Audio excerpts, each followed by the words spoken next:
I will always be a warrior. You can't stop me, you can't stop me now. Yeah, I will always be a warrior. You can't lock me, you can't lock me down. I will not lay down my arms. Ready to be covered in scars. Cause I will always be a warrior. Late nights, get lost. Hard work, the cost. Can't quit, can't stop. This world all cut off. Don't have time to waste, not now. Need to find a way to get out. Cause I'm gone in deep.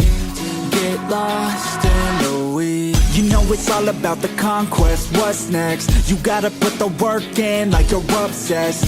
Think about what you want, what's your future? What kind of person would it take to seduce her? So what's next? Be obsessed with winning and your success. Make progress, this life is never promised. So feel blessed, live life, don't be too cautious. Trust the process. In too deep, I'll never quit. I wanna see this through. Yeah, I'm all in, and I will hold my head up high. Got what it takes to fight and survive. Yeah, I will always be a warrior. You can't stop me, you can't stop me now. Yeah, I will always be a warrior. You can't lock me, you can't lock me down. I will not lay down my arms. Ready to be covered in scars. Cause I will always be a warrior.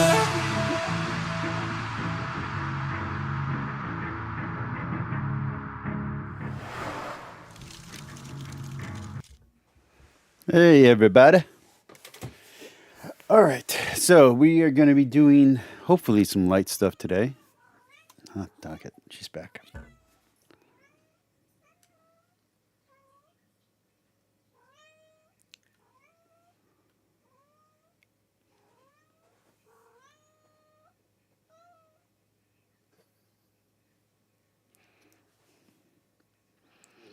right. Anyway. Woohoo. So we're going to be having some fun today. Oh my god, you're already on my lap. Why? Go bother somebody else.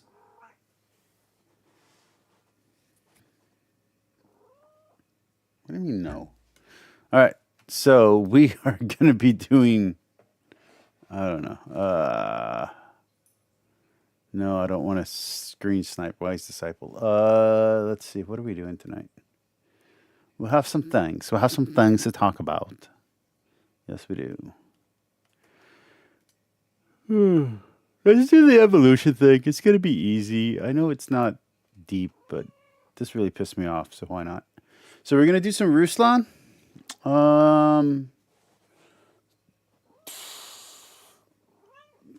There's I infiltrated a femcell movement. I don't know. That one could be depressing. I don't want to do depressing today. Pope Benedict versus Bart Ehrman. That sounds good. Fox News just ended Hassan's career. Maybe. Anna Kasparian's journey out of ideology. Maybe. Let's see. There's a ton of arcane stuff I would love to do, but Protestant, Catholic, Orthodox Venn diagram updated. From Redeem Zoomer. We'll probably do that one.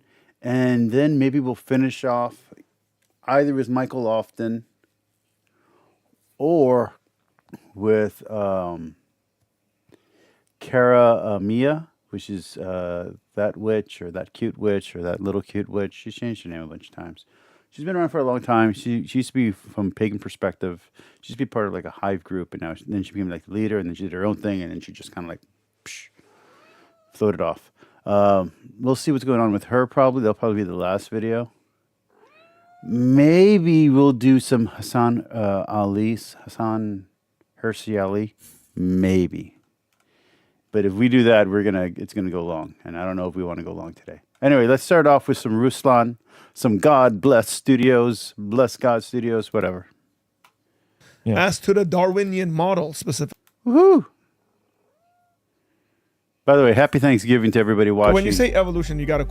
BS, I hope you killed a turkey already. Thomas, I hope BS cooks you a turkey. I don't know what I'm saying. All right. Qualified, right? Like, can a Christian believe in like Darwinian naturalistic evolution and be saved? Can like someone like Mike Jones, he's outspoken about this. I think he's saved. Now, if we got into a debate, let's just say I wanted to defend it, and I said, Mike Jones, I think you're wrong about it. That's not about his salvation. That's just a specific view he has that he'd be wrong on. Mm-hmm. But you probably won't find me debating Mike Jones on. Yeah, I have evolution. zero desire to debate any of that. And just It's for not the a record, salvific issue. Is what it's I'm not trying a to say. salvific issue. And what are your 4 emails? No, I'm not giving you our email, Caleb. Get out of here. You're not getting anyone's email. Okay. Oh, why he wants us to, he wants to have us on the channel or something. like that? vocabmalone@gmail. Okay, there you go. vocabmalone@gmail. I mean, mine's on email. my channel, man. info@apologiacenter.com. There you go. You're not getting my email. Leave me alone. All right. What did he say? He wanted our emails for what? I think he wants to like invite us as guests. I want to be honest with you. I kind of want to bug. I would say Hare Krishna. I kind of want to bug Dan McCullen to come on my channel.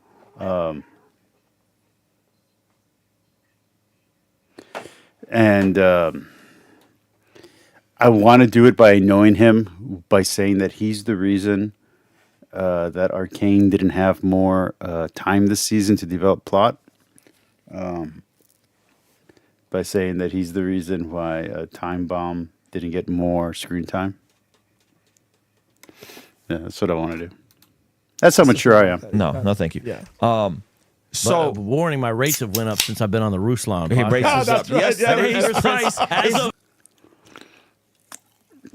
Every time the mask slips on these guys, they're just assholes. I don't know if you've noticed. I mean, their personalities are great, but whenever the mask slips, they're just doing it for greed. They don't.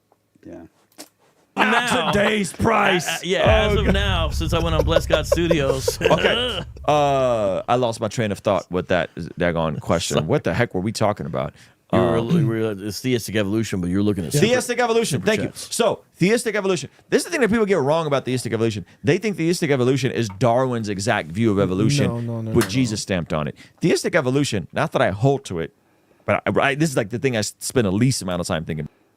Just one more time. I believe in evolution. I don't let them do whatever they're. But I spend more time thinking about Calvinism and Arminianism You really shouldn't. and Molinism than I do about this.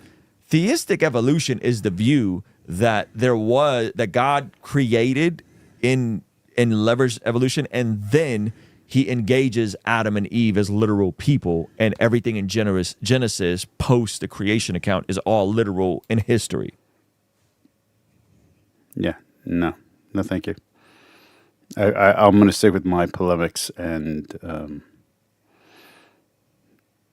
Yeah, I'm going to stick with my polemics interpretation, literary interpretation of Genesis. Thank you very much. Yeah. They don't believe that Genesis So that- is not like made up. Yeah, so I would say That's what William Lane Craig holds to. That's what inspiring I don't philosophy know if holds Craig to. holds to that. He I doesn't wouldn't- hold to I it? wouldn't say He Craig. calls it mytho-history. Yeah, but Genesis. I've been in meetings where I didn't know that. Look, Craig wrote a Craig book. holds to mytho history. He doesn't think that's real history. Well, hang on. He defines it a very specific way, but he calls it Yeah, let me mytho-history. just say this. Craig wrote the a book. genre of Genesis, like 1 through 11, is mytho-history per Craig. Yeah, so it's not necessarily that it's not history. That doesn't mean it's not history. Okay. It's just it's historical events that have happened that are put into a certain literary form. Okay, so they're Okay. historical. I don't events know that if that's happen. how he's But no- defining it, though, bro. No, part of it is. Part of it is. But I'm just saying what's publicly been stated, and I've been at these meetings. Okay, Craig wrote a book on the historical. Why are these Adam people famous and and not me, gave dude? Seriously, like these guys a are view. so. Was that a believes in meeting? historical Well, Adam. hang on. Yeah, but that I was in the monkey- They're meeting. scientifically illiterate. They're literarily illiterate. Like I don't understand why they get to be famous and I have to be relegated to being overheated by my cat. Like I don't get it, man. Like this is so bad. Evolution's real. Get over it. It doesn't mean there's not a God. Just chill. Accept facts for what they are. Stop being so ignorant. Got that monkey guy in the cover. Somebody stood up. Somebody that's prominent that we all know stood up and said, Dr. Craig, are you going to come out now and say that you believe in theistic evolution? Craig said, I'm not going to say that. I wrote this book. Yeah, I want to be very clear. When I say I believe in evolution, I'm not talking about the Protestant definition of theistic evolution or some kind of what is it? I don't know. It was a science term a long time ago. That it's not real science, creation science or whatever. That's not what I'm talking about. I mean evolution. When I say I believe in evolution, I mean I believe in evolution. Do I believe God created everything? Yes. Does that exclude evolution? No, that includes evolution. Like I don't have a problem with evolution in one bit. There's nothing about evolution that bothers me. As an option for people that might be convinced by those arguments. And that's what my brand new Occupy Till I Come 60-day devotional has arrived and is shipping just in That's time. a terrible name. Come out and said, I believe this. Now, he definitely has a mytho-history view of Genesis 1 to 11. That's what he specifically says. Yeah, but what I'm saying is that doesn't necessarily mean he believes in theistic evolution. I think I'm just separating those. Yeah, I wasn't saying that. Yeah. Yeah. But Yeah. I think it is a little perplexing, though. Sometimes some of these views, it gets hard to see where they're going with it to me. Yeah, That's fine. That's fine. That's why I think Yeah. a lot of these Are options you a young Earth Christian? I lean that way. The Bible never explicitly says, but I lean that way. Doesn't mean I could do a great job debating some of these with it to me. Yeah, That's fine. That's fine. That's why I think Yeah. a lot of these Are options. you a young Earth Christian? I lean that way. Just hearing the term young earth creationist just makes me want to puke.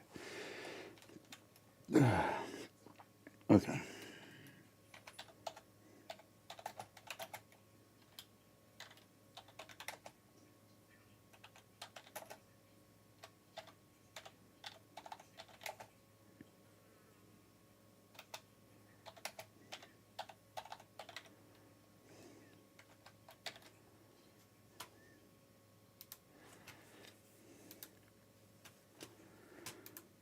Way the Bible never explicitly says, but I lean that way. Doesn't mean I could do a great job debating some of these super smart people on it. Sure. You know what I mean? Yeah. But yes, I would lean that way. Yeah.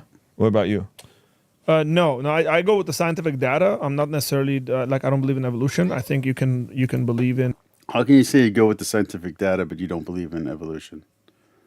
Literally, the scientific data proves evolution.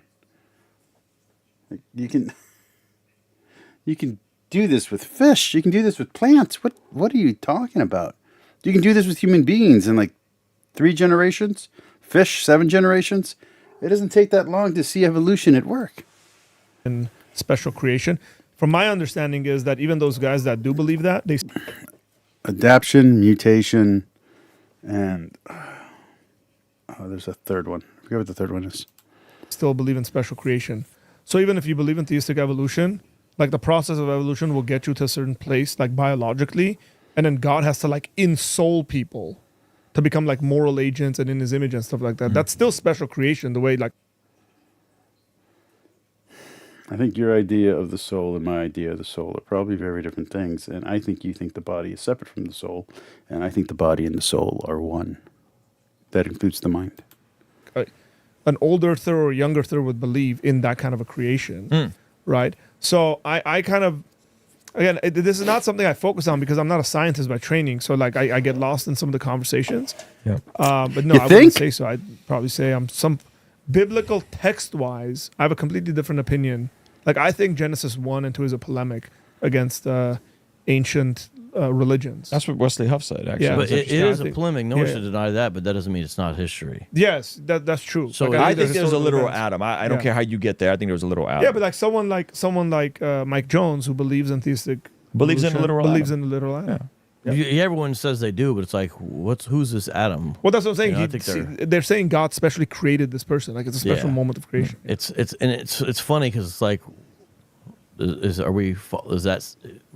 people talk about scientific evidence, but it's like that's scientific evidence. You said it's like, okay, here's the scientific evidence. Let me put God doing this right here because evolution can't fix Yeah, that. all of problem. them have to have some kind of a Yeah. special creation involved in Yeah, it. Yeah, I think See. There's no way out of the it. tricky part, not that I care that much, the tricky part with the young earth creation, The fact that they're proud of their ignorance in science is also a Just a telltale sign of bad faith and dishonesty. his view is now we're back into conspiracy theory. All of science, all of carbon dating, all of it is wrong. And so then when we're talking about genetics of Hebrews and not Hebrews and why this part of Africa couldn't have, now we're back into the same skeptical type thinking when we're looking at young earth creationism. And that's where I go, I don't think all of science just has the whole world misdated by millions of years. All of science? Yeah. All of everybody. I don't mind just people saying that young earth creation is a conspiracy theory. Okay, cool. What I say is, please let me finish. So what I say is, if that's a conspiracy theory, allow me to have one conspiracy theory. Fair enough. Fair enough. And what I mean by that is like, I don't care. You can all have one. Everyone can have one. Because it's a little bit different to say science says, because it's really a question of history. No one says science says. Yes. So when something comes out of the ground, it does not have its age on it. And all you do, we have to make assumptions about everything, about the layer, about what's found with it. We have to make... Okay, so you are evidently completely ignorant of carbon dating, of radio dating? Anyway, there's just different types of dating. Radio dating? Oh, I can't remember them anymore. I dug it. I spent like a good 4 years obsessed with this stuff. Got really into it, and then I just let it go. And now I forgot all the names for it. But anyway, there's different types of dating. It's not just the sedimentary levels. Sedimentary. Wow, I can't talk at all. It's not just the levels of the dirt and the different colors of the strata. There's also carbon dating, and you can also date the radiation level that they have, and also damage. You can see when hurricanes happen, destruction happen. I mean, there's a whole lot that goes into this that for you to call it a conspiracy or for you to downplay it as not real is super false. You can test things. That's the whole point. Make all these assumptions to get these dates. Sure. And it's not like stupid people are involved with it. You know, there's sometimes people that lampoon it. So I understand it looks from the sort of scientific consensus, which is talking about historical elements, really. Yeah. It looks insurmountable or like a massive problem, no doubt about that. Sure. But the question is, are there other ways to look at this? I would say there are. So like even with DNA, there are other ways to say, okay, how do we put this within the young earth creationist framework? A great book called Traced, put out by an Answers in Genesis geneticist. I'm not saying I agree with everything in there, but you'll see, okay, there are ways to look at the study of genetics, which are somewhat different than the age of things, within a young earth creationist model. So this is something that's not entirely untouched, but certainly it's in the minority, and I understand that. My issue with it, let me just say this, is I feel like we're starting out with a conclusion, and we're trying to make science fit into the box of said conclusion, and that's not how you do science. Look, science doesn't say anything. Like, take a philosophy of science class. Science is not like can't talk, right? Okay, so radiocarbon dating is a type of radiation dating that has to do with decay of the radioactive isotope carbon-14. There's another type, though. Here we go. So there's uranium lead dating, potassium argon dating, rubidium strontium dating, and radiocarbon dating. There you go. So scientists interpret scientific data. Yep. And they tell us things. And all scientists, Christians, non-Christians, have biases and philosophical presuppositions. So the reason why I said it's not a conspiracy theory is I was kind of stopping you, because anti-realism is a legitimate philosophical perspective people have. If you're an anti-realist, or if you're a 100% cynical skeptic, then it doesn't really matter what your opinion is because you're denying reality. You have no bearing in anything, so it doesn't matter if that's a philosophical point of view. It's not a popular philosophical point of view. It's not a prominent philosophical point of view, and it's not an accepted philosophical point of view. It's a philosophical point of view, but there's anything to be a philosophical point of view. This is not how philosophy works. So if you have a degree in philosophy, not in religion, you need to take that degree, go back to your college, give it back to them and say, sorry, I cheated on all my exams. I shouldn't be here because you're an idiot. If that's what you think. If you don't have an understanding of philosophy, you shouldn't be talking about it in that way. That's gross. That's not just negligent. You're not just being negligent.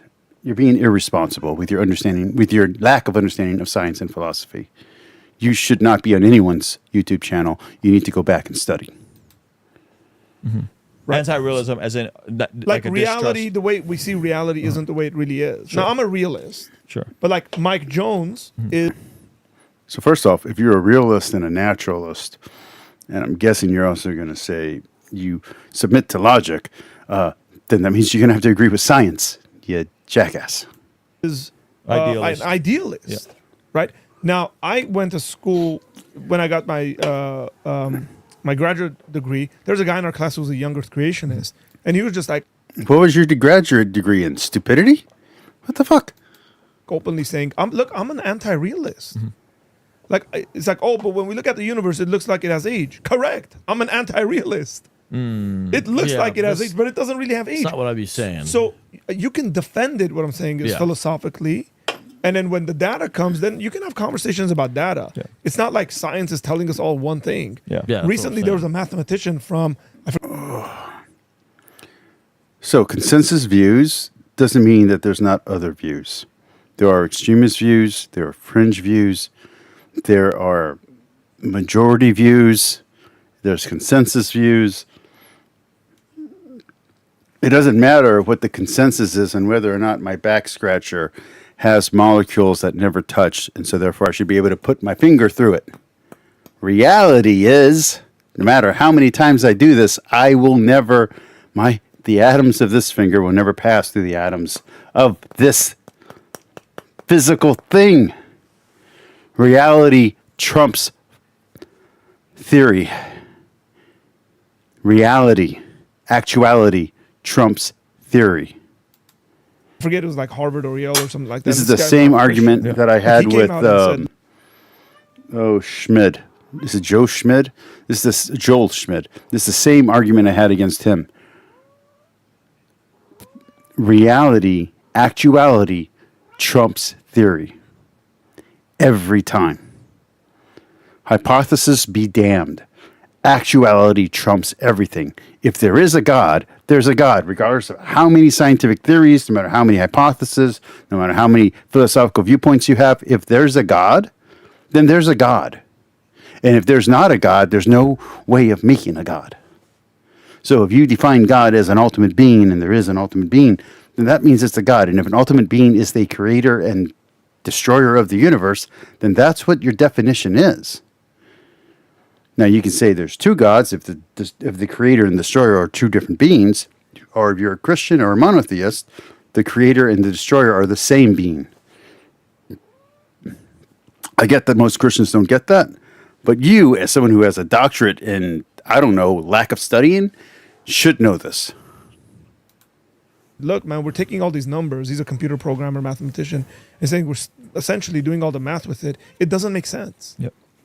So he was I was just shitting on Canada for their free speech stuff, so I'm pretty sure Dan and Kip aren't going to be watching my channel anytime soon.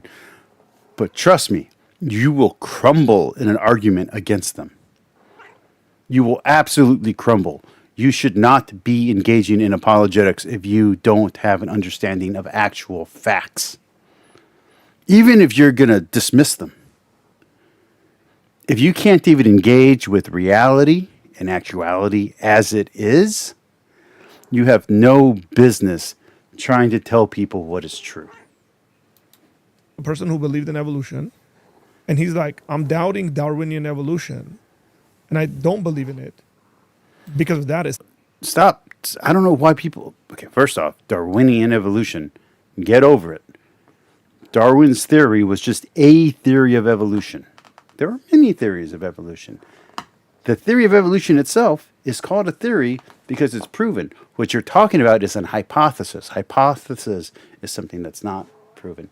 Theory, in scientific terms, means it's like it's legit, it's real, it's here, we got it. We got the math. It's working. We can do it with fish. We can do it with humans. We can do it with animals. We can, we can test out all of the stuff. So you're misunderstanding what the word theory even means. It's not because he became a Christian. It's like the math's not making sense. Evolution, the theory of evolution, the documents, the studies are going to continue to grow, just like Catholicism and dogma will continue to grow. Yes, it develops over time, our understanding of it, and better understandings will come, which will replace previous understandings. But that doesn't mean his observations weren't important. Also, Mendel's observations are important. Everyone who contributed to the field, their observations, whether they're notable or not, are important. But to say that because the first guy who got popular for talking about it didn't get it right doesn't mean that the theory itself isn't true. Because the theory is greater than the man. Just like in Christianity, Jesus is greater than the books that talk about him. Otherwise, those apparent contradictions become actual contradictions, not paradoxes, and therefore the Bible is disproven by the mere fact that none of the stories get anything straight or have anything connecting them together. You have to believe in inspiration and believe. You have to believe in inspiration to be able to hold the Bible together. You have to believe in God for that to work. If you're denying any of that, then the Bible doesn't work. If the theory has to be right from the beginning for it to be true, this is what you're saying about evolution, because you're calling it Darwinian evolution. That means that if you're taking the Bible literally, and you're taking the history of the Bible literally, and you're now saying that Genesis had to be written first, that means that the creation of the earth and all the tribes and all the people and all the languages has to exactly fit what the Bible describes.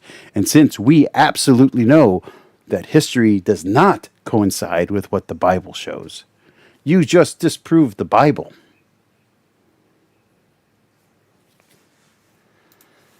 So there's legitimate counter arguments from non-Christian sources as to the Darwinian model specifically. Yeah, I was That's fair. specifically So at the speaking age to of the the earth. age of the Yeah. earth. And I Yeah, say- And by the way, I'm not talking about simply just not sitting up with history. The Bible itself contradicts itself and constantly corrects itself. The Bible is constantly correcting and updating itself throughout history until we get to Revelation.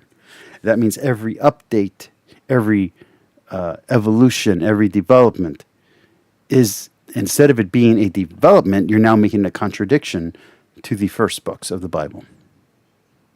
That means that there is no room for reinterpretation. There is no room for the type of typology that Jesus does in recontextualizing the Old Testament, because that means that if it was wrong in the beginning, it's not right on anything, which means the Bible can never be right because you never have a starting point. You've created your own Zeno's paradox. And I When we say get it to the tongue in age of the earth, there's a general Yeah. consensus across multiple disciplines, across archaeology, that the earth is old. Now, God could have made it that way. I'm okay with that. There could be a gap theory, but that's the only place where I go, wait a minute, pump your brakes, because now and I get it. People have a distrust of institutions, especially post-COVID, especially post the daggone medical journal coming out saying, Listen, buddy, people had a distrust of this stuff back in the 80s and the 90s, back when I was your age, okay? Yes, I'm that old. Yeah. Transitioning But that ain't children my is reason, good. though. It I ain't- know. it I'm ain't- not yeah, saying it that's your ain't my reasoning. I'm just saying reason. we have to acknowledge that if we have a distrust for institutions, we can't then point to other institutions and say, yeah, the reason why these folks. Well, it's true because the Roman Catholic Church tells you it's true. I mean, how can you not know that? If the Pope says it's true, it's true. If the Pope says calculus is true, calculus is true. I don't know how, Ruslan, you don't understand this about Christianity and Catholicism. Oh, was that an ignorant thing for me to say? Oh, I'm sorry. I thought I was in a group here. That we were having fun. folks can't be Hebrew because it's the same framework they're seeing the world through. That's all I was saying. And if we're willing to admit, well, yeah, I got some distrust of mainline all sciences, then I would say, okay, cool. We could at least Happy Thanksgiving, Lisa. We're hitting the old favorites today. Evolution, and I don't know. They're not even calling themselves evangelicals anymore, so I don't know. Base Christians being ignorant and really hurting the cause. own it. Yeah, know but what I mean? so first of all, the comment about conspiracy And blissfully, happily ignorant. Proud of their ignorance. theory is partially tongue in cheek. Yeah, yeah. I was hoping people saw that. Yeah. It's partially tongue in It's a cheek. sciences, then I would say, okay, cool. We could at least own it. Yeah, You know but what I mean? so first of all, the comment about conspiracy theory is partially tongue in cheek. Yeah, yeah. I was hoping people saw that. Yeah. It's partially tongue in It's a cheek. pejorative. Yeah, it's a pejorative. Yeah, I just don't want people running tongue-in-cheek. around saying everybody who believes And in I'm young not Jesus talking. is a No, and I'm conspiracy talking about theorist. specifically Age of the Earth. Sure. But my Age of the Earth, reasons wouldn't be, well, I just trust all. It's how do we interpret the data? Kind of like what he was saying. Yeah. And so there can be problems because there are assumptions. The big one, of course, is uniformitarianism. Uh-huh. That is the assumption that's built in. The idea is processes and rates that we currently see have basically remained unchanged. Yes. If there's a global flood, now this gets into the other Yeah, issue. Why?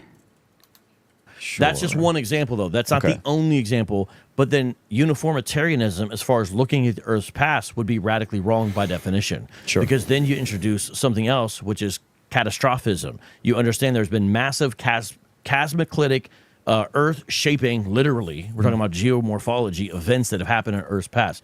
If that's the case, then the assumptions built into ascertaining the dates of stuff are going to be incorrect. And that's the real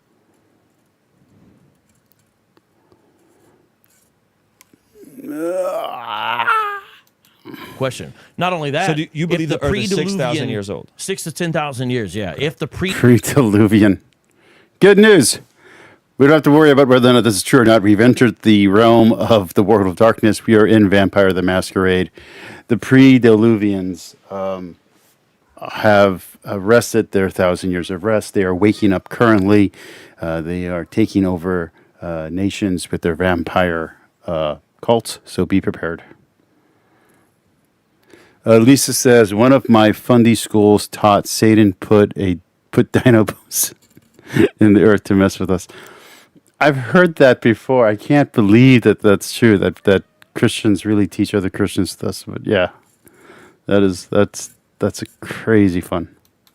pre-Diluvian world is different than the post-Diluvian world. That's another The antediluvians, man, you got to beware. You got to watch out for the chameleons, for the chameleons, I guess, the chameleyites, and you have to watch out for the Malvicans. You just have to. In the Malkavia, you never know.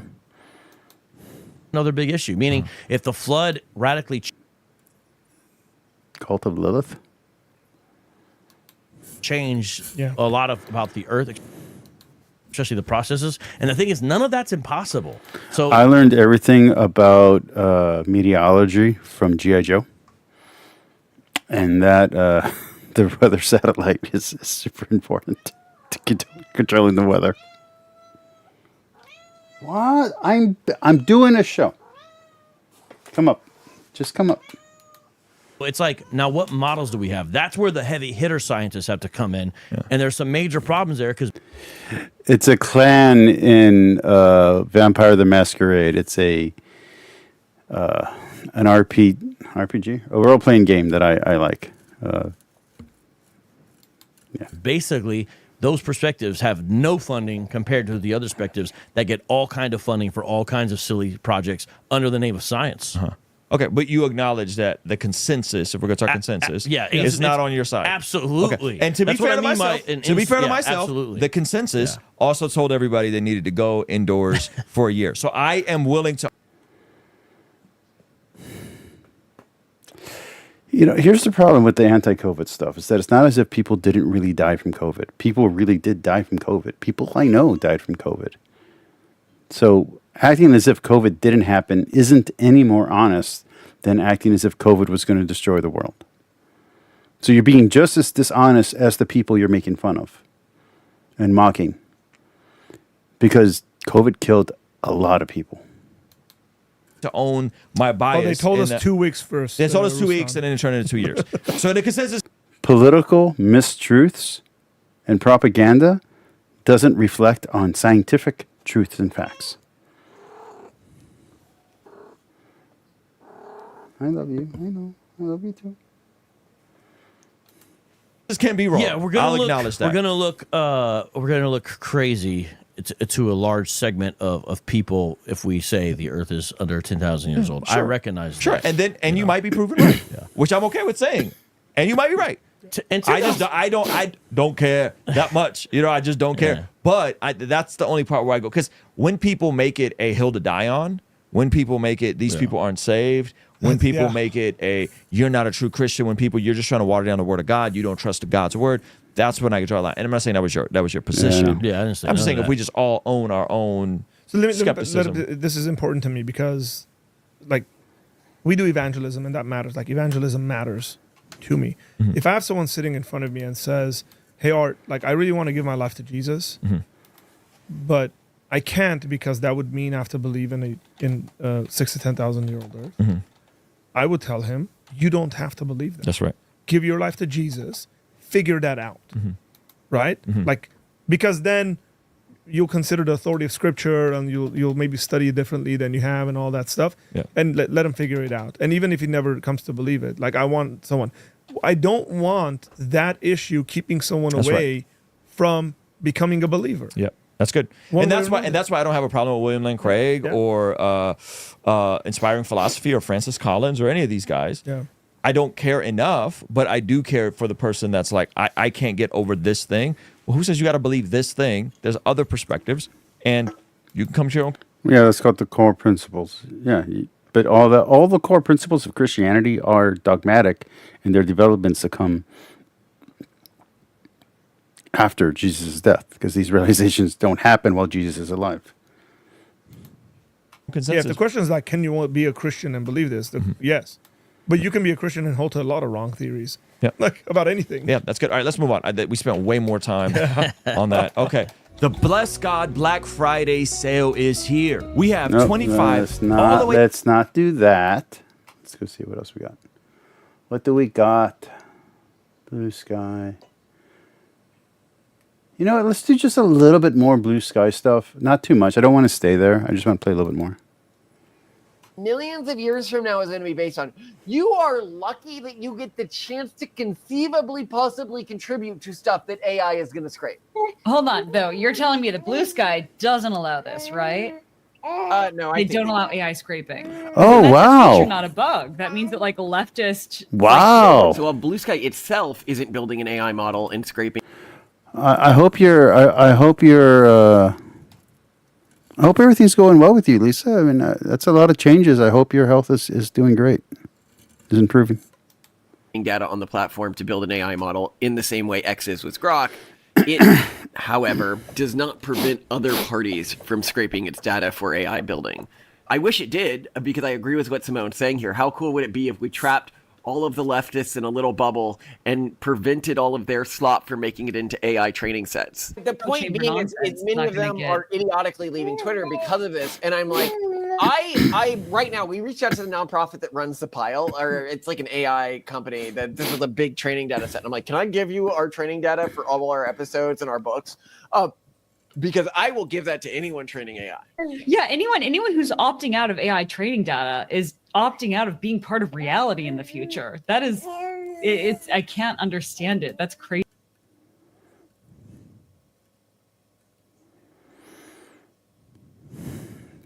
As I told my audience a few days ago, yes, that included my insults to Canada and the UK for them taking away free speech. This year, we are siding with the turkeys. Everybody, go get your crossbows. The turkeys shall live. We will have a turkey revolution, and the great grand turkey, the gobbler, shall rule. Long live the gobbler. All hell, Butterball. Crazy.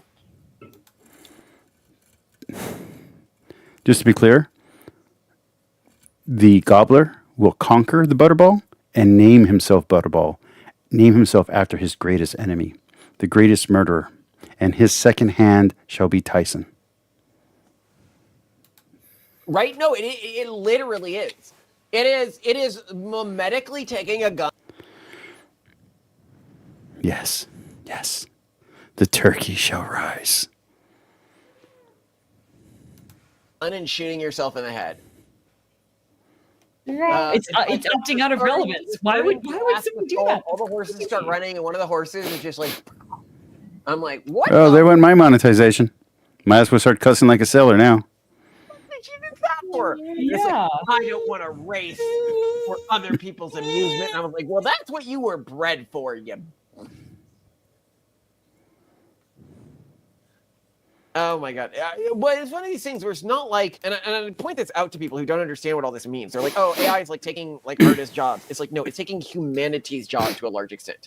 If you opt yourself out of AI training data, that isn't not letting somebody. They look at it like somebody's like copying this. Did I or finally cheating lose off my of their double chin homework. again? That's like you get to be the Is it gone? Is the double chin gone? Because it was gone and then it came back. I skateboarded for like 30 minutes today. I went around my entire neighborhood. cognition I still suck terribly at it, by the way. aspect of the cognition of the future of humanity, and you are opting out of that. It's not ideal. That's crazy. So yeah, If my skateboarding gets good enough, would you all like on my second channel, not on my alt channel, but on my second channel, would you guys like me to post videos of me trying to do tricks and trying to do skateboarding things? I still can't go fast. That's my current problem. My current problem is going downhill fast on turns. Going downhill fast straight is fine. Downhill fast on turns is messing me up. By the way, I live in a place that's flat. So when I say hill, I mean like, like a little tiny like ledge thing that goes down. Just want to be very clear. I live in a place called the Valley. Okay, it's a valley. I Talked on all this before we go further. I want to talk about the psychological effects of something like Blue Sky as well. don't like by any stretch or. By the way, I do have a Blue Sky. Go follow me on there.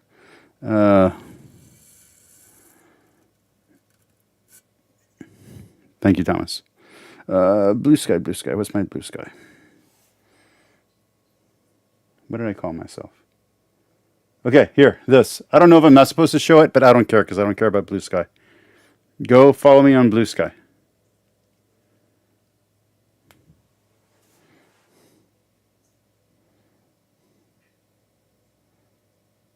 I got 2 followers. A bot of a you know what star, and a bot for selling. So yeah, Blue Sky's doing great. They're doing great. I'm accepting all followers. I don't care. Let's see. I can't skateboard at all, so you're all ahead of me. Okay. I mean, if I try one step. Well, the thing is, let me explain the skateboarding, okay? Because I really am 44. I really am 44. I really was divorced or separated for a whole year this year. I really am going to go see my wife in I don't want to spend the month, but soon. I really am going to go see my wife to make amends and to make everything better again. On her behest, by the way, not just like I'm not just showing up. I wanted to skateboard when I was 13, or no, sorry. Yeah, when I was like 13 to 15, I really got into skateboarding. And then I cut my lip here, and my dad got me a skateboard from Walmart or Target. I still have it. And it didn't move. Like the wheels didn't move. So I stopped skateboarding because I was like, well, I can't do jack. Then in college, my neighbors got into skateboarding. They're vegan, they're activists. They would get their boyfriends out. They're maybe 3 years younger than me. And they were into skateboarding. So I'd come home to do my laundry, and my next door neighbors would be skating, and they'd go shoo, they go fast. So me and my buddy in college were like, hey, let's do it. So we went to Walmart or Academy, I'm not sure which, and we bought the skateboards. And again, the freaking skateboards didn't move. The wheels literally didn't move. We were like, what are we doing wrong? So we stopped. Then a great creation by Dan Quell called the internet came. And so I quit my job. I'm working at a pawn shop, and I'm a loan officer, and I'm just like watching. I don't know why one of these vids of someone longboarding comes on, and it's beautiful. So I started watching these longboarding vids, and eventually I started getting recommended skateboarding videos, and they're like, "Oh, just change out your bearings." Just change out your bearings to reds. I'm like, well, I did that to the other one, and it still didn't move. I'm like, let me try it again. Let me see what I did wrong. So I loosen up the nuts. I put in new bearings, and sure enough, my skateboard works fucking great. It just needed oil, and it needed new bearings. And new trucks as well. So now I have 4 skateboards, and that's how it goes. You know what, Lisa? Canada's a great country. I would be scared to go there. I'm scared about China, to be very, very, very clear. I love China. I liked it last time I was there, but I'm worried, being a Catholic, that I could get in trouble for being a Catholic. I know they say you can't. My wife says you can't get in trouble for it. The Vatican has expanded another 4 years of its peace treaty with China so that Catholics can worship freely. I get all of that. I'm still nervous about it. So in Canada, I couldn't say the things that I say on this channel. I have a very small channel, a very small audience. All of you know that I say the things that I say with love. All of you know that I literally love my trans friends and my bi friends and my gay friends and lesbian friends. My lesbian best friend was my best man at my wedding. Like it's not like I'm pretending to be doing outreach, but still talking my religious talk could get me in trouble in Canada and the UK. So I just don't feel like those are currently free nations. I really don't. So that's why I wouldn't want to move to Canada, because once I start talking about what the Bible says about homosexuality, I'm toast. I'm going to get fined. I'm going to go to jail. And that's not a place where I want to be. In America, I don't want people who are gay, trans, lesbian, bi, whatever, to be fined, to go to jail. I don't want any of this stuff. I don't want the blue laws to come back. I don't want the moral code or any of that stuff to come back. Like that, all that shit was terrible. And there's still sodomy laws, by the way, on the books in some states. But I don't want that stuff to come back. That's not what I'm saying, you know. But at the same time, if you're a Christian or a Catholic or whatever, you need to follow those, the guidelines of the religion you believe in. You should hold to the principles or the philosophy that you ascribe to. So if you're a Stoic, you should be a Stoic. Don't be a bad Stoic. Be a Stoic. If you're a Socratian, if you're a Platonian, if you're Aristotelian, live out that philosophy. So I say that to say that I don't trust Canada or the UK with my freedoms. And that's just very true. In fact, we were going to do that video today because we were going to do 2 more videos, but I don't think we're going to have time for them, which was Warren Smith and one other one. In any way, medically isolating yourself, I think that it can lead to really toxic behavior, and it has done so in the past. So that scares me. But it also just... Oh, This Guy's Garage. I wanted to do another video from him that he put up with a priest talking about free speech in Canada. We might do that. This could be a long show for all I know. I don't know. It makes me sad because we're looking at a social group here that is uniquely unwilling to engage with outsiders. And this is just another example of it. And these are people who have cut friends out of their lives. Okay. I'm on a desert island. I got to date one of these 2 people. Like, they put a gun to my head and they're like, look, you got to choose one of us. We need to survive and we need the short Mexican to do it. But you can only choose one of us. I don't know who I'm choosing. I'm going to be honest. I don't know who I'm choosing. lives. We've had plenty of people cut us out of their lives because we hold views that are considered non-compliant. And these are people who already are buying in to an ideology and culture that atomizes them, that separates them from their communities, that replaces religion with therapy. It just scares me how much they look alike. And I know she didn't always look like that. I want to be very clear. I've seen the earlier videos on this channel.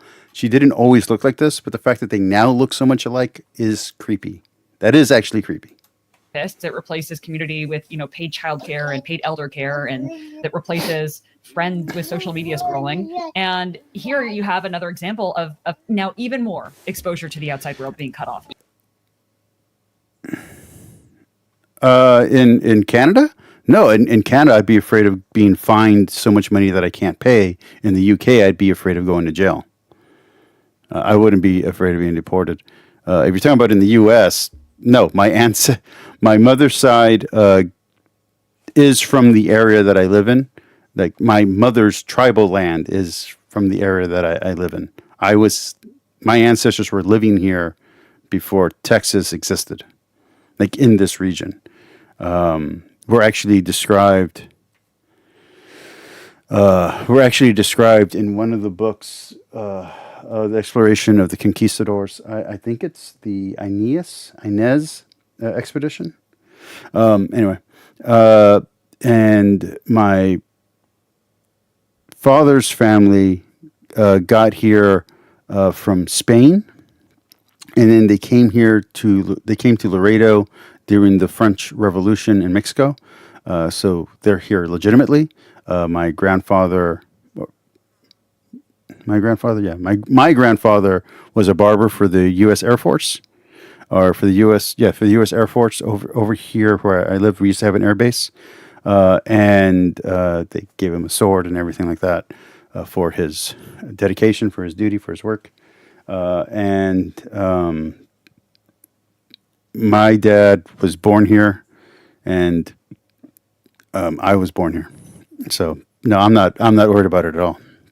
I'm as American as they come. I'm third generation American on my dad's side, and I don't know, however long Texas has been part of America, that long on my mother's side. So I'm not worried about it.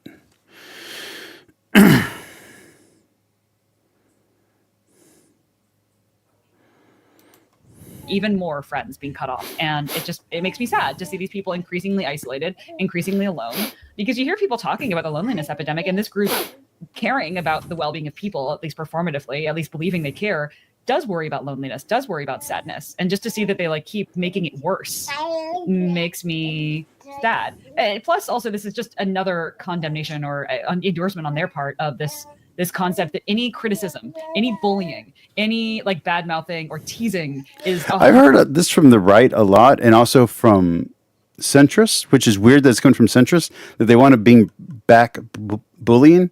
As someone who was viciously bullied, spit on, threatened, the whole thing, rocks thrown at me, jumped. Three things. One, that was a terrible experience that I wouldn't wish on anyone, and I think you're a fucking jackass if you want to bring that back. Number two, it didn't prevent me from being weird. It made me weirder. The more people pushed me to be normal, the weirder and weirder I acted.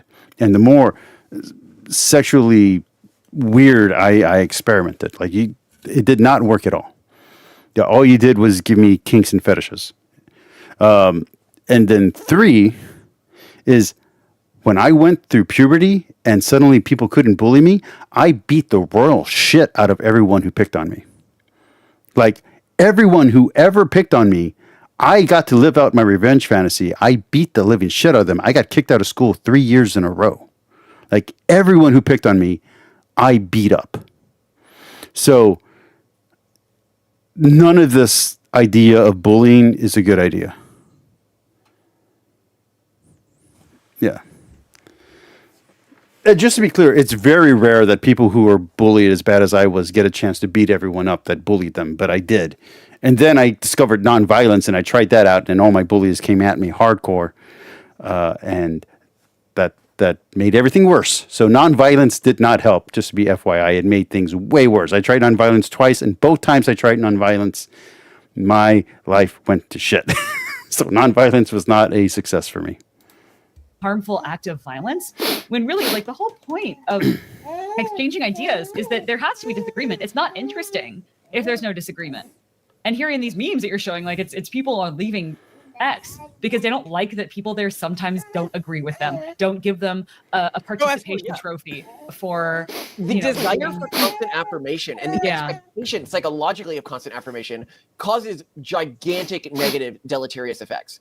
And it reminds me of like the parents who freak out on me for not giving my kids. Yeah, I think that's part of why I love I'm jumping around. That's part of why I love Arcane so much, is because it handles trauma the way that trauma really is. Me and my friends who went through that are all traumatized.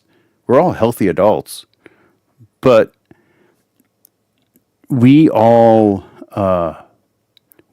experience trauma slightly differently and have different responses to it. And so I think Arcane does a really good job of showing a variety of ways to respond to trauma. And I think it's part of what makes it so beautiful. Even though that last episode really pisses me the fuck off. I recently got in trouble, not for bopping, just for yanking my kid out of an environment because he stole something from another kid. And I was like, okay, we're going home.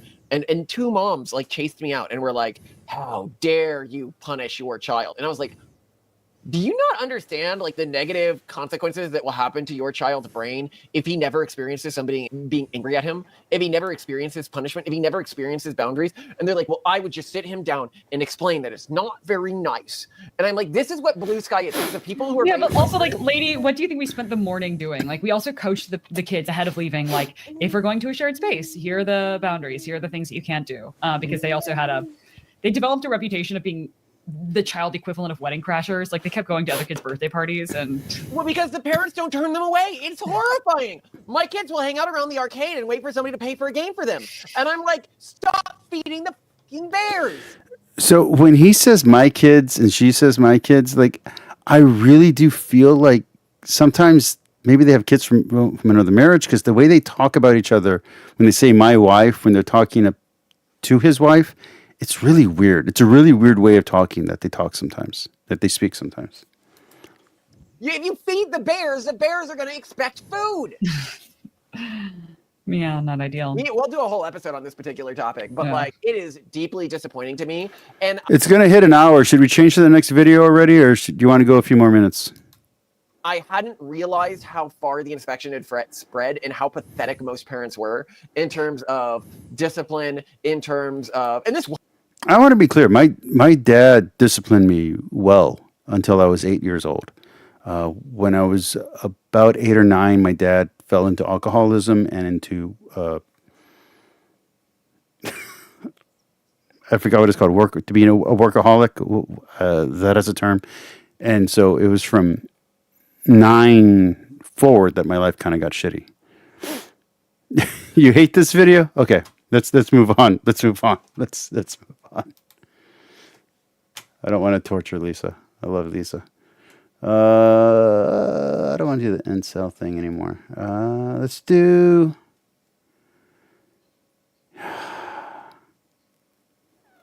Let's do intellectual Catholic for just a second. Then we're going to go to Nux. Then we'll go over here to Anna. Like I said, I want to do both of these. There was another video that I had. I really want to finish on Anna Hersher Ali. You know what we'll do? You know what we'll do is we'll play as much as we can of the other ones, and if it gets down to like a 30-minute mark, then we'll jump over to Alex O'Connor and the Hersher Ali conversation. I really want to do a little bit on that cute witch on Cara Mia. Okay, let's go back over here. Blue Sky.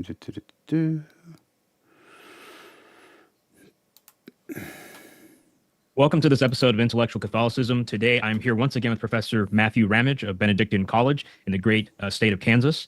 And Professor Ramage, do you mind if I call you Matthew?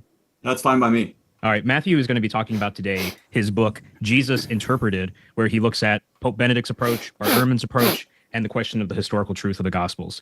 And so this is going to be a very exciting episode. I have a lot of thoughts myself, being a student of the New Testament at the moment. But Professor Ramage, before I begin, how are you? I'm great. For those who are watching later on, has anyone checked out the gospel series on Daily Wire? If it's worth it, let me know, because I'm willing to resubscribe to Daily Wire for that series. It was a bitch unsubscribing from Daily Wire. It really was a pain in the ass. Like, I unsubscribed multiple times before they actually stopped billing me. But if it's a worthwhile series, I do want to watch that. I do like Jordan Peterson. I do like Bishop Robert Barron. I do like Jonathan Pagwo. So I would love to. I would love to do that. Speaking of which, Bible as literature.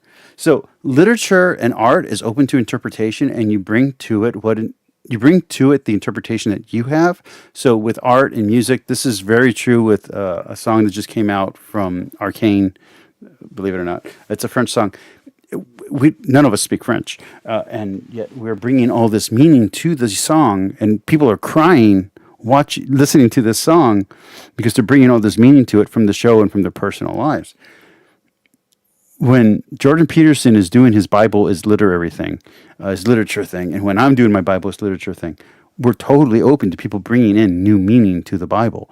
That's perfectly acceptable. I know Dan doesn't like that at all, and I'm not sure where Kip stands on it. I think he doesn't like it either. But bringing in new meaning is not the problem. The problem is when the new meaning doesn't fit the narrative or doesn't fit the paradoxes and everything else that comes into it, or the typology. Whatever your framework is, if your hermeneutic isn't a solid hermeneutic, or if it's a flawed hermeneutic, that's when the problems happen. But if the hermeneutic you use, or the interpretive framework you use, is a solid interpretive framework, it's perfectly acceptable. So I just want to make that very clear. Anyway, continuing on. Right, it's good to be at this point in the semester. We're getting toward the end. Thanksgiving, beautiful time of the year to be in the Midwest. Hard to go wrong. Right. And our next episode will be about, Pope Benedict, I think, in the theory of evolution, or just Catholic theology. You just need boundaries when you're doing interpretation. And evolution in general. And those boundaries are defined by your dogma. Audience who maybe are just joining us for the first time, Professor Ramage, or Matthew, has been writing about Joseph Ratzinger, and he already said it. And so it really is uncanny how sympathetic, that simpatico, that his thought is to mine. And I think it's because he's gone through these questions himself. He's not willing to just sit there and let it accept play a answer that says all the critics are wrong, they're all faithless. And so he really engages the hard questions right on the nose. And so the idea is we want to engage people like Bart Ehrman, who's an outstanding representative of the historical critical modern school, address those concerns, take the good points that are brought, and then incorporate that into the church, while also calling out on those without faith when they have unwarranted anti-faith presuppositions. So that's the idea, is to take the best of both worlds, the church's tradition and modern scholarship, and where you see a weakness in either one, to supplement it with the other. Right. And I was kind of tickled because on the first page of your book, you say, I must confess that I really enjoy reading Bart Ehrman. Now, I too enjoy reading and listening to Bart Ehrman. And I just wanted to ask you, what do you enjoy about his works? So I just enjoy, it's good writing for starters. Yeah. But I enjoy how frank he is. And in my experience, he's fair. He's not out there to just, he's not on a tirade. He's not haranguing you. He really is concerned with the truth, it seems to me. And so there's a quote from him I really like that I end up using in the book, where he says, I don't think the historical critical method is inherently against the faith. I actually think that this could help Christians develop a more. Let me ask, for those who have been subscribed to me, is that even the word? Whatever it is we do on YouTube. For my Patreon, what if I did read-alongs? I've mentioned this before, but I just want to know, is anybody interested in doing a read-along with me? Like if I did, like right now I'm reading the Book of Mormon. Like if we read it on Patreon, because it would have to be on Patreon. I don't want to get copyright struck on YouTube. But like, would people be interested in that? As that being my tier list for Patreon, we do read-alongs together, maybe read-alongs of Jerome or whatever. Let me know if that's something you'd be interested in. We could even do Bible read-alongs, but I don't think anybody here is interested in doing Bible read-alongs. Let me know. Sound. Faith. Mm-hmm. Intellectual Catholicism, you might say. So I really like that about him, and frankly, I've just learned a lot about the history of the New Testament, early Christianity through him, and yeah, he'll interpret the evidence in a different key than I would, or Pope Benedict or other Catholics would, but that's quite frankly, one of the reasons I like reading from him is that I learned from him. Right. Yeah, I mean, he's a good writer, he's a good public speaker, and he really knows his stuff. Like, you know, people often know him only through his popular works, but for example, I'm right now writing an essay on textual criticism, and I have a textbook, or I have a book that he edited, and it's really incredible to see that he's simultaneously a top tier scholar, and also he's writing popular level works. I mean, it's a very valuable thing that he's providing for the public. It is. You know, it's funny looking back 2 years ago, I realized that the undergraduate textbook we used for New Testament was Bart Ehrman. Yeah. I mean, that. A lot of the scholarly stuff that I buy is either from Bart Ehrman or Bart Ehrman had something to do with it. I don't mean for that to happen, by the way. It's just I'll buy a book and then I'll see him in the credits of the book, whether it's a thank you, whether it's a reference, whether it's whatever. You scared me with that jump. You did. I wasn't expecting it. Okay. Hey, BS. That's the standard for Yeah. introductory classes. I didn't know him from Adam, you know, as a 19-year-old University of Illinois. No. But I remember, I learned a lot of stuff in there, and I didn't remember being antagonistic toward the faith or anything. It was just trying to dig into the evidence. So, as a representative of the modern method, that's why I chose him. You know, you could pick any number of people. I ended up quoting Don Dominic Crossan in there. It kind of reminds me of the church fathers. People sing their praises, but they don't actually read them. And I really think most people want to like Ratzinger. They just don't really know what he actually says. Actually, once they learn what he says, a lot of people think, man, this guy's a liberal. This is in Kansas, the comments I get. And I mean, because they're like, you can't say that about the Bible. So what I have done is I actually have my book on me. And the best thing to do in a minute is to actually just give you quotes from popes and then quotes from Benedict. But the historical context of this is that in the modern era, I really like reading Pope Benedict, especially his stuff he wrote under Ratzinger. That's his actual name before he became Pope. It's really good stuff. It's really good theology. Like, I might not have liked all of his policies, but man, I really loved his theology. And his scholarship. Once you had the rise of historical critical scholarship, 1600s, Spinoza, etc., when the church finally responds to these things in earnest with Leo XIII and Pius X, etc., and I like Kip. I like Josh. I disagree with a lot that Dan says, to be very honest, but I would still love to talk to him. For real. Like, I'd love to talk to him about the Book of Mormon, not just the Bible. I mean, there's some Mormon folks that want to talk to me that ask me to go to the church and do all this stuff. To be honest, I'm not ever going to convert, but I do want to know more about what they think. So, yeah. Isn't all theology just nerds sitting around sniffing their own farts? You're thinking about politics and democratic politics in particular. 18 and early 1900s, it took a very antagonistic Shots fired stance towards modern criticism. And in fact, although criticism, to judge. For those wondering, playing at home, conservatives are always correct. Republicans are always right.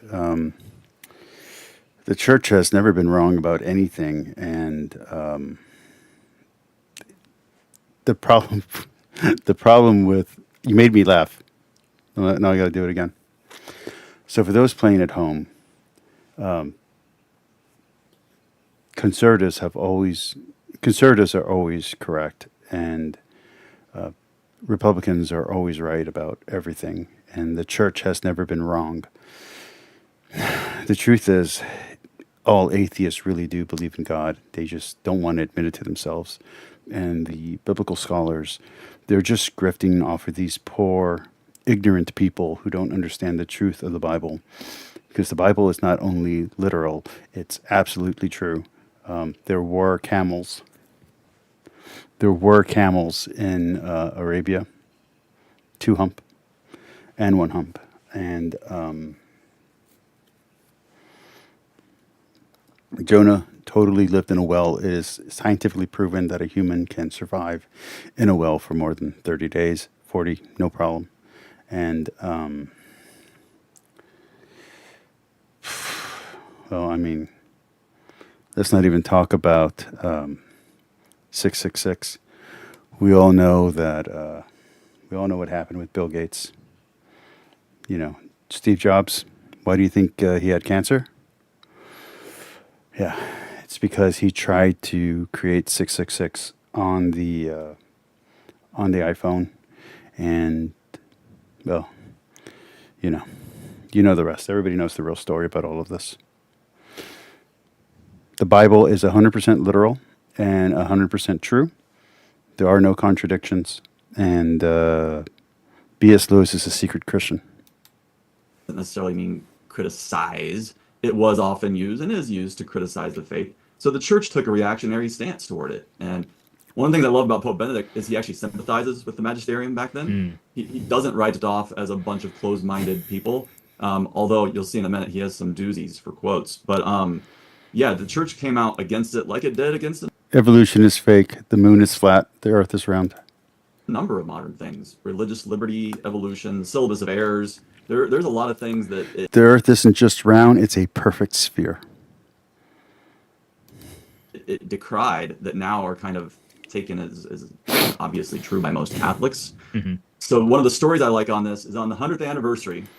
Dinosaurs are just dragon bones. Dragons are real. That's what we call dinosaurs.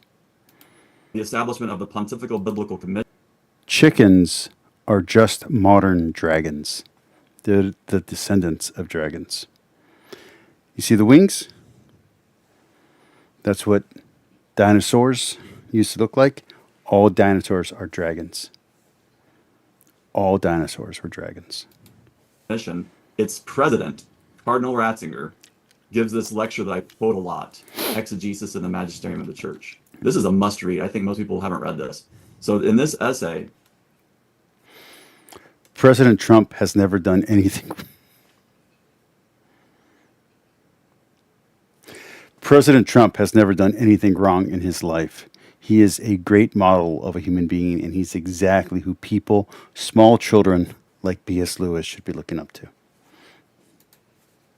he critiques a lot of what the church had done 100 years before. And he tells a personal story about his professor of New Testament, Maya. And Meyer was actually forbidden from continuing to teach in his post because he held that Mark wrote the first gospel. And, that was for J.D. Vance is the smartest man in America, and everything that Elon Musk does is out of altruism. He's not a greedy person. That's not how he became a millionaire. He became a millionaire through humanitarianism and through altruism. Nothing he's doing is for money. The money just comes to him because of how good he is, because he sowed seeds. He sowed seeds in his youth, and he listened to the preacher, and he sowed those seeds, and that's why those seeds are producing billions of dollars today. So sow your seed and donate to my channel. $2 today could help you become an Elon Musk 30 years down the road. because, of course, Matthew is traditionally the first gospel. And once you begin to question that, and the synoptic problem takes a different answer than the one Augustine gave to it, the church did not take kindly to that. And see, I could do that for like 30 minutes to an hour if I cannot crack up. That's the hard part. And I could get like a total different audience on this channel, and they'll be so disappointed the first time they click on any of my videos. Ratzinger and John Paul II, and I assume Pope Francis, because he doesn't talk about it, they all assume what most scholars do today, which is Mark wrote the first gospel, Matthew and Luke use Mark. You know the drill. And that's super important. That I don't understand what's going on with Trent Horn. I really don't. I get what's going on in Trent State. Tim's, because in the Catholic Church, you're allowed to have a myriad of views. I get what's going on in Tim Staples. He does believe that all this is literal. He is making that argument, that apologetic argument. That's fine. I don't understand what's going on with Trent Horn, because he used to be more honest. And lately his videos have become a little bit more honest again. But in his pursuit to win apologetics, he seems to have just sold out and kind of started grifting. Because this is all stuff that popes teach. This is not, and to be very clear, when a pope teaches something, even if it's not ex cathedral, it's still authoritative. So these are things that the popes, that bishops, that priests have written books upon and have promulgated, that this consensus as it stands today is the correct interpretation of the church fathers, is the tradition of the church, does fit and doesn't contradict with dogma and tradition as we understand it today, and that when people got it wrong in the past, they got it wrong. But here's the scientific facts of today, and so here's the information that we have that could change in the future as we learn more. But right now, as the facts stand, this is what the Bible means. This is what the Bible is. These are popes. I want to be very clear. These are super religious people. So these are monks. These are theologians. So I don't understand what Trent Horn is doing, echoing Protestant talking points. Like, it just seems bizarre. It might be useful for listeners to know more about this, but it's something that he said the church actually needed to, and he uses the word, supersede some of those previous comments. Right.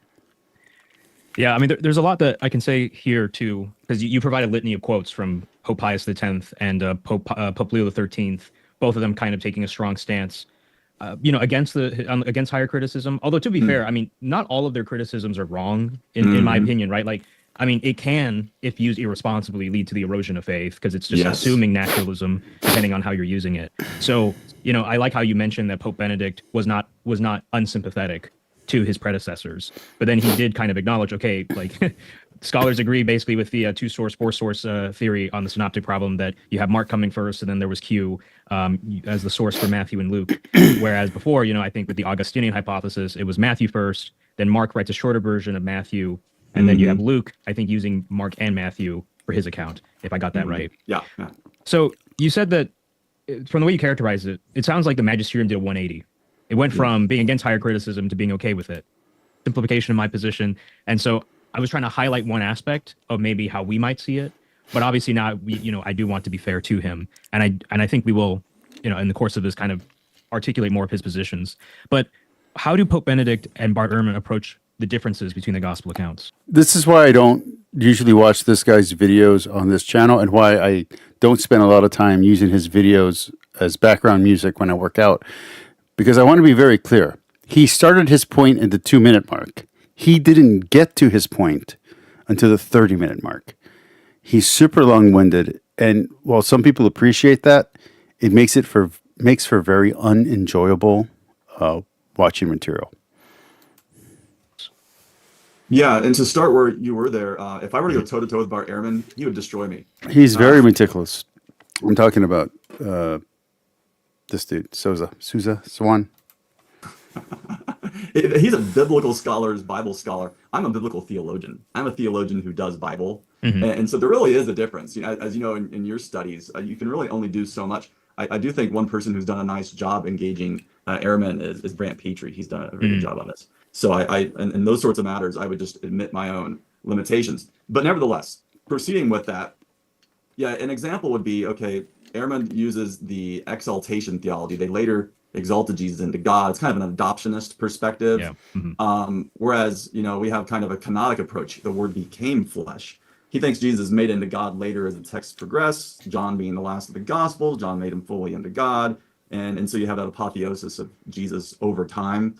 And I do know, like, there's a series of examples I have in here about things where if you want to look at it through Benedict's perspective, through a Catholic one, you can take historical criticism and just go to the Gospel of Mark and say, look, we agree this is the oldest text, but I am, and he's using ego eimi. He's using the divine name. And that's not made up by the fourth gospel. That's pretty clearly a way of saying he's God to a Jew, or all the times that he's the bridegroom.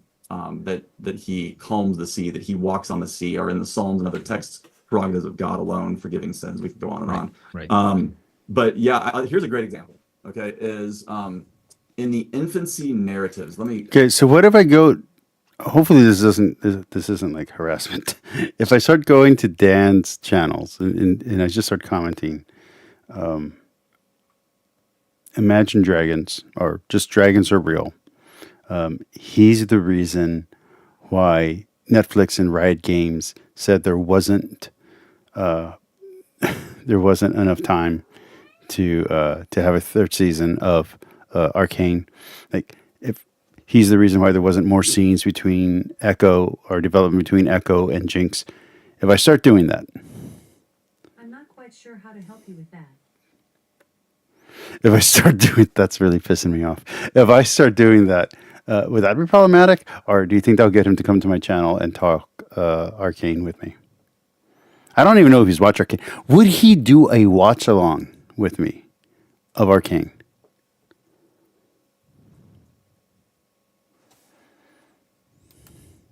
Conjure up the exact phrasing Benedict uses, but he calls it interpreted history. And I think this Dan, if you're watching, I want to talk to you about two things. I want to talk to you about the Book of Mormon, and I want to talk to you about Arcane. I still want to talk to you about comic books. I still want to have a debate with you about the X-Men. We can do it while watching Arcane. We can talk X-Men and we can watch Arcane together. And talk story development, character development. And you can even get into your non-univocal thing, and I can say, well, BS, here's however many episodes of Arcane. What is it? 18 episodes total. These build on each other. You know what I mean? We can have a literary argument with each other. I think it would be fun. This is so important that Benedict admits and rejoices in the reality that the nativity narratives are not video cameras. And so he acknowledges that the history is real, and that's where he and say most skeptics would disagree. But what he's willing to grant is that they tweaked it, and so you even see this in the iconographic tradition. I remember him pointing out like there's no ox and ass in the Bible, but why did the tradition put that in there? Well, it's really a fulfillment of the Septuagint of Habakkuk, where he will be recognized between the two living creatures.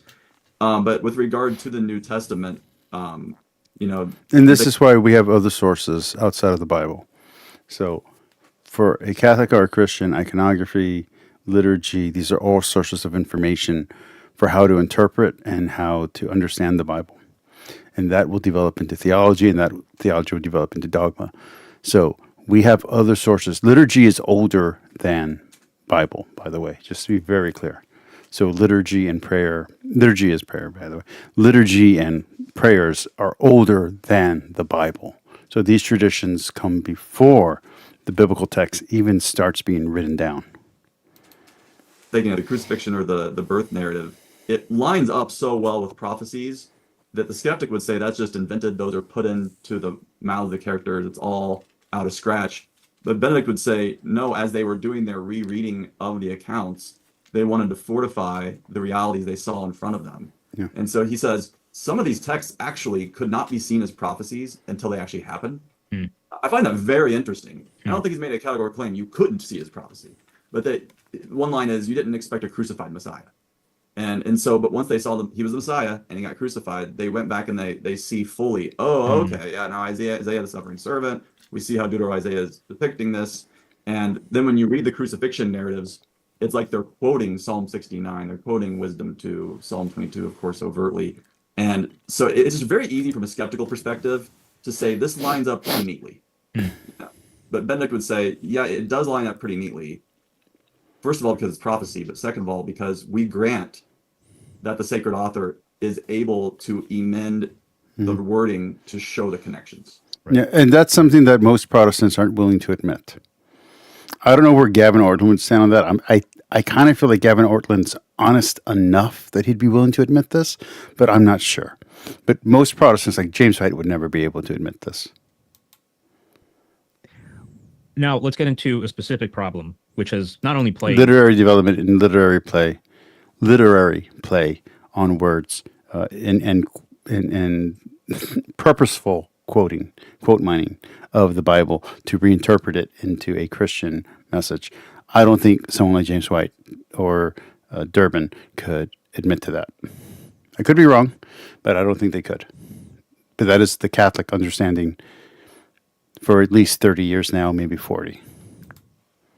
Let's say, I don't play, that might be too strong of a word, but that has beset not just Christians, but even scholars in general beyond just the lay world, which is the problem of an imminent parousia. Yeah, I mean, so... hoping for 9/11 too. Oh my crap! Thank you, article Nuts. You blasting fucking dick. Hassan Piker. I couldn't believe this when I saw this myself because it's more than an article. It's like a hit piece. Now, as someone that hates the mainstream media, I have to say I was pleasantly surprised. Oh man, oh this is awful, is what I'm trying to say. But anyway, today we're gonna dive right into that. And also, not only did this happen, but the adpocalypse on Twitch has gotten so bad for so many people. So many people have lost such a large percent of their money. Yes, that's true. I totally forgot about how Asmongold told him to promote terrorism and show people terrorist music videos. I literally forgot. It happened in real time. How do you expect it? Okay, I'm not gonna watch this because I don't need my channel banned or blocked. Sorry, dude. I find Anna Kasparian's recent political development and maturation to be a very interesting thing because she's providing us with an exemplary example of how a... All right, all you old school shit posters and blood sport enthusiasts. Here's your old leader, your old master, Sargon of Akkad. He's here preaching conservative talking points. How do you feel? BS, you can go first. Only I statements, okay? We don't want anything that's you, okay? Don't say you, say I. Say I feel, okay? BS, you're first. A person comes to leave an ideology because often people find themselves falling into ideological thinking or being essentially captured and then programmed by an ideology without her really realizing it. Because if you don't understand how pipelines and audience capture works, BS used to be a good choir boy in a Presbyterian church, and then he watched one Sargon of Akkad video, and that was it. He became a new atheist overnight. He started reading Dawkins. He started, looking at, I don't know, other atheist people that I can't think of. That's what happened to B.S. Lewis. It was all Sargon of Akkad's fault. the ideology gives you a set of quite reasonable propositions. But now he's a social Christian. There's no overt racial discrimination. Maybe we should do X, Y, or Z. And once It's Z. the kind of foundations of your worldview, well, you can start building logical conclusions on top of it. And those logical conclusions become propositional in their own right. And therefore, now there's more, until you eventually have created a very rigid, abstract framework around yourself that, if it is attacked, makes you feel like the world is about to collapse. And if it is defeated, makes you feel like you are under a tremendous amount of oppression and that you're in particular danger, even though actually, in reality, if you take yourself out of the ideology for a moment, you realize that there's no particular danger to you at all, and actually nothing terrible is going to happen. And I think this is the process that has happened to Anna Kasparian. So Liberal Hive Mind has done a really good little thread here, calling back to the 2016 election where you can see, I mean, I'll play it, just she's so highly strung. Women voting against women. I have no respect for women who voted for Trump, okay? She's, by the way, come out and said that she regrets saying this and that she thinks it was stupid for her to say this. And that was on a recent TYT episode, by the way. So poorly of them, and the reason why is because, look, I don't think that you're a single issue voter. I just think you're dumb, okay? I think you're fucking dumb. And I think also on another liberal turned conservative, Jillian Michaels, she also said that she regrets saying this. When you vote for someone who openly treats women like second-class citizens, who talks about them as if they're nothing more than a piece of meat, who has been accused of sexually assaulting them, who has been caught on tape talking about groping them and grabbing them by the pussy without consent, yeah, you're an idiot. You're an idiot, okay? You are voting against your best interests. Right. So there we have a very feminist interpretation of Donald Trump. And one that if you, again, step out of the ideology, go, okay, but how much danger from Donald Trump personally is the average woman going to be in? And the answer is, of course, not very. And so but in that moment, she's characterizing tens of millions of women as being just incredibly stupid because they disagree with her politically. Now, this is, again, because her ideology has failed and she feels personally under attack. She feels that personally she's in danger. And this is what she's now projecting onto millions of women who are just really stupid to not understand that they're in danger now also of Donald Trump. Of course, 4 years went by. Donald Trump didn't molest any women. Everything was going quite well, actually, and then Joe Biden won for... Okay, who's handsomer, me or Sargon?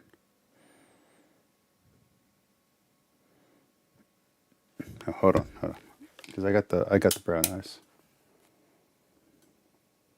I think I'm better looking. What do you think? We both have the gray thing going on. We got the pasty thing going on, although I got a little bit more natural melanin. How's that? Is that sexy? Sensual? Are you being seduced? Am I handsome?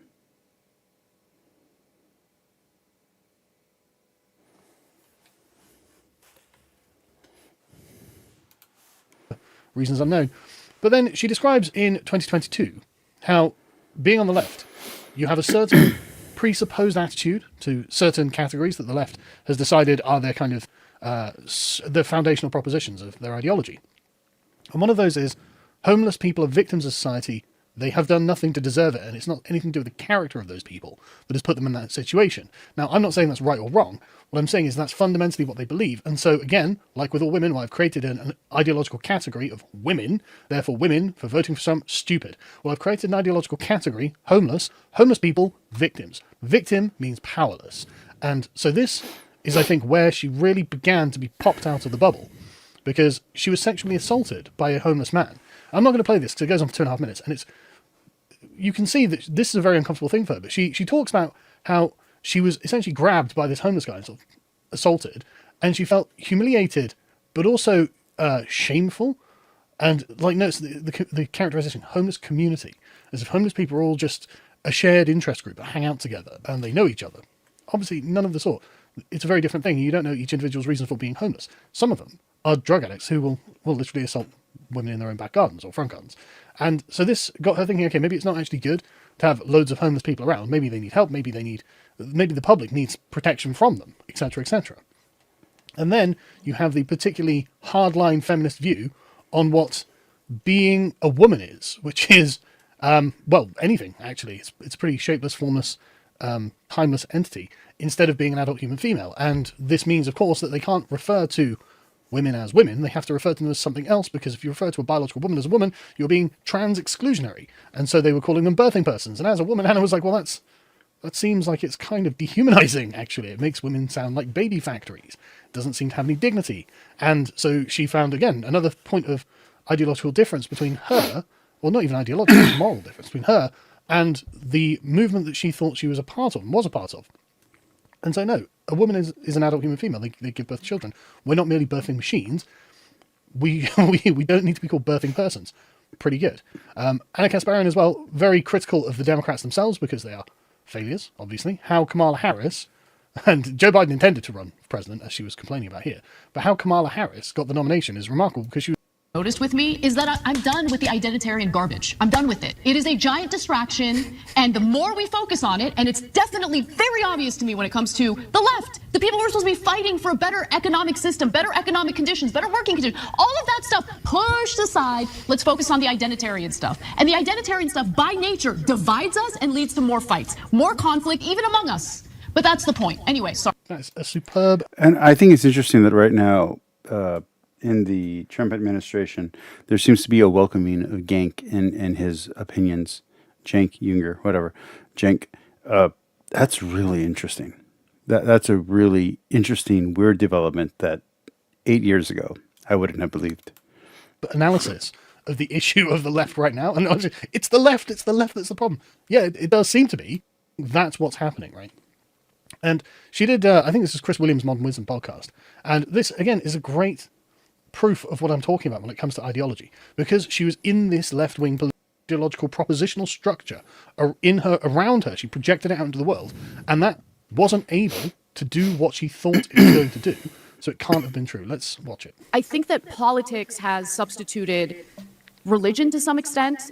People have almost like this religious zealotry toward their political beliefs, and when I really do think that's been happening for a while now, where politics is replacing religion and philosophy. that happens, it's really difficult to have a conversation with someone without it immediately devolving into. Because people need identity markers. So, yeah, I think that is a real consequence of the decline of religion, is the increase of political idealization.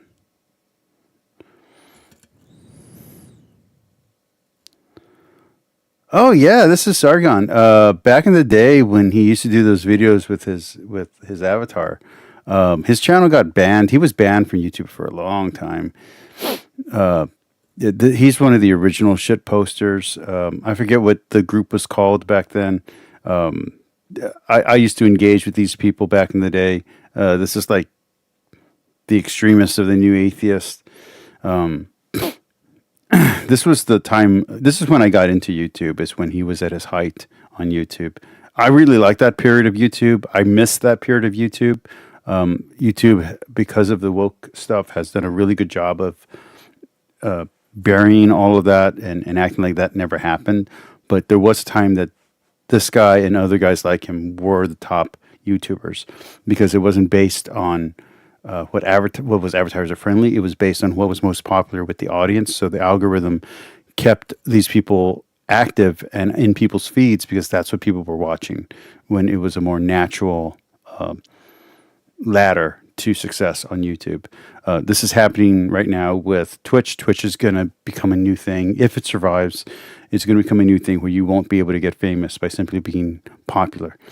You're going to have to be someone who's either part of a network or somewhat acceptable to the mainstream, which means a lot of the sex stuff that's going on there, even the flirty stuff that happens with OTK, all of that's going to have to go away for you to be acceptable to advertisers. To allegations of bad faith, of, lying, deception, all sorts of things. And so maybe that's part of it. But honestly, I didn't really notice this as an issue in America until Donald Trump was running for president and then after he got elected as president. And I am 1,000,000% guilty of, honestly, this is allowing him to amazing. kind of This is an amazing confession here. break my brain for a little bit because I saw him as such a significant threat. Now, isn't that interesting? So I allowed him to break my brain because I saw him as such a significant threat. It's a threat to everything that you have built up on the foundation. If Trump is a threat to all of that, then Look, I want to be very blunt. When Trump was elected, I was in shock. I called, and I'm a Republican. I called my friends who are also Republican. I'm like, did this really happen? And even the ones who didn't vote for him were like, yeah, this happened. This is how it is. It took me maybe a week or two to accept it.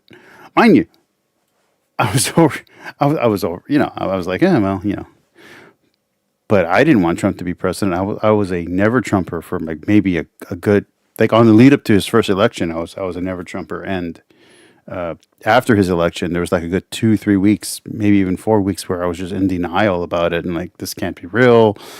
We elected a character. We didn't elect an actual person. Like, what are we doing? To me, I always thought it was funny. It was a funny joke. Like, yeah, Hulk Hogan. Yeah. President Hogan, President Heathcliff, there were a few other popular characters, and it would be fictional characters. Like Doonesbury would have a fictional character run for president every year. It was funny, but then when it actually happened, I was like, "What?" Like it was scary.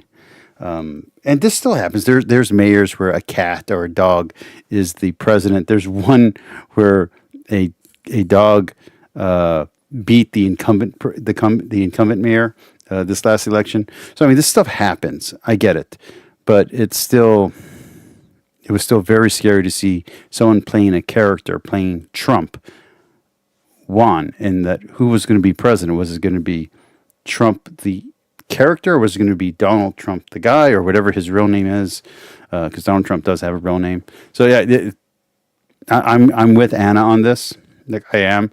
So yeah, this was a hard thing to accept, a hard pill to swallow the first time around. But now we've survived Trump and Biden as presidents, so like it's different now. That doesn't mean that Trump's any better. It just means it's a different situation. You're essentially your entire moral worldview. She calls it spiritual adaptation here, and she's basically right. It's moral. It's entirely moral, which is what religion used to be. Go back 200 years and explain. This is even someone like me who went from being religious to being, agnostic-ish, coexist, spiritual but not religious. That was a hard change. That was hard for my family to accept and all that. And then to go from Taoist and Stoic to Catholic and to a Catholic Christian. That took a lot. That took a lot of transformation in my personal life, how I live my life, what I do, what I think, what I read.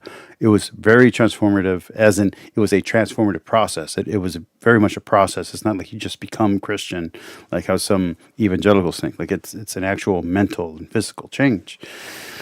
So I can't imagine changing political parties at this point in my life, but it might happen. And so I really do feel for Anna for what she's going through. And I'm glad she's going through it, because I do feel she needs to mature. And I think this is a good thing for her. And I like I said, I'm even glad that Sargon Khan is no longer a shit poster. Like, we all grow up, we all get older. Let Jake Paul or whoever is the new hotness, let them do the stupid shit. We all got to grow up. To someone that you're an atheist, and what you're essentially saying to them is, I don't believe in morality, and so you can see why this void has been filled by ideological politics. And so all of these ideological precepts are built on moral foundations, and if they're not working, if they're not true, if they can't bring about the results that you're looking for, then essentially your moral worldview is under attack. And finally, and again, that's my definition of truth, which I know me and Michael Beverly got into that in our discussion, where he doesn't view truth in that way. I view truth in that way. It's about what fruit is produced by the thing that you're involved in. If it produces bad fruit or the opposite fruit that it claims to produce, then it's false. If the result of doing this thing this way is the result that it promises, then it's true. So yeah. There's this very, very interesting part here. Because people say, okay, well, if we're not being ideological, what are we being? And Anna here explains how it's a guy called Jeff that she knew and was friends with that changed her mind on Trump. Now, what does that mean? Well, Anna is friends with Jeff. She has a relationship with Jeff. And the relationship they share is unique. It can't be shared with anyone else. It's just her and Jeff. And there's another article that came out in the last few days with a similar story where someone who was an anti-Trumper, far left, moved into an area to get away from the politics and ended up moving into a conservative Republican area. And her views changed, not because she still doesn't like Trump, but the reason why she voted for Trump and the reason why she developed is that, well, when her dog got lost, her Republican neighbor is the one who stopped everything and helped her look for her dog. When they were snowed in, it was one of their conservative neighbors who came in and got them out of the snow.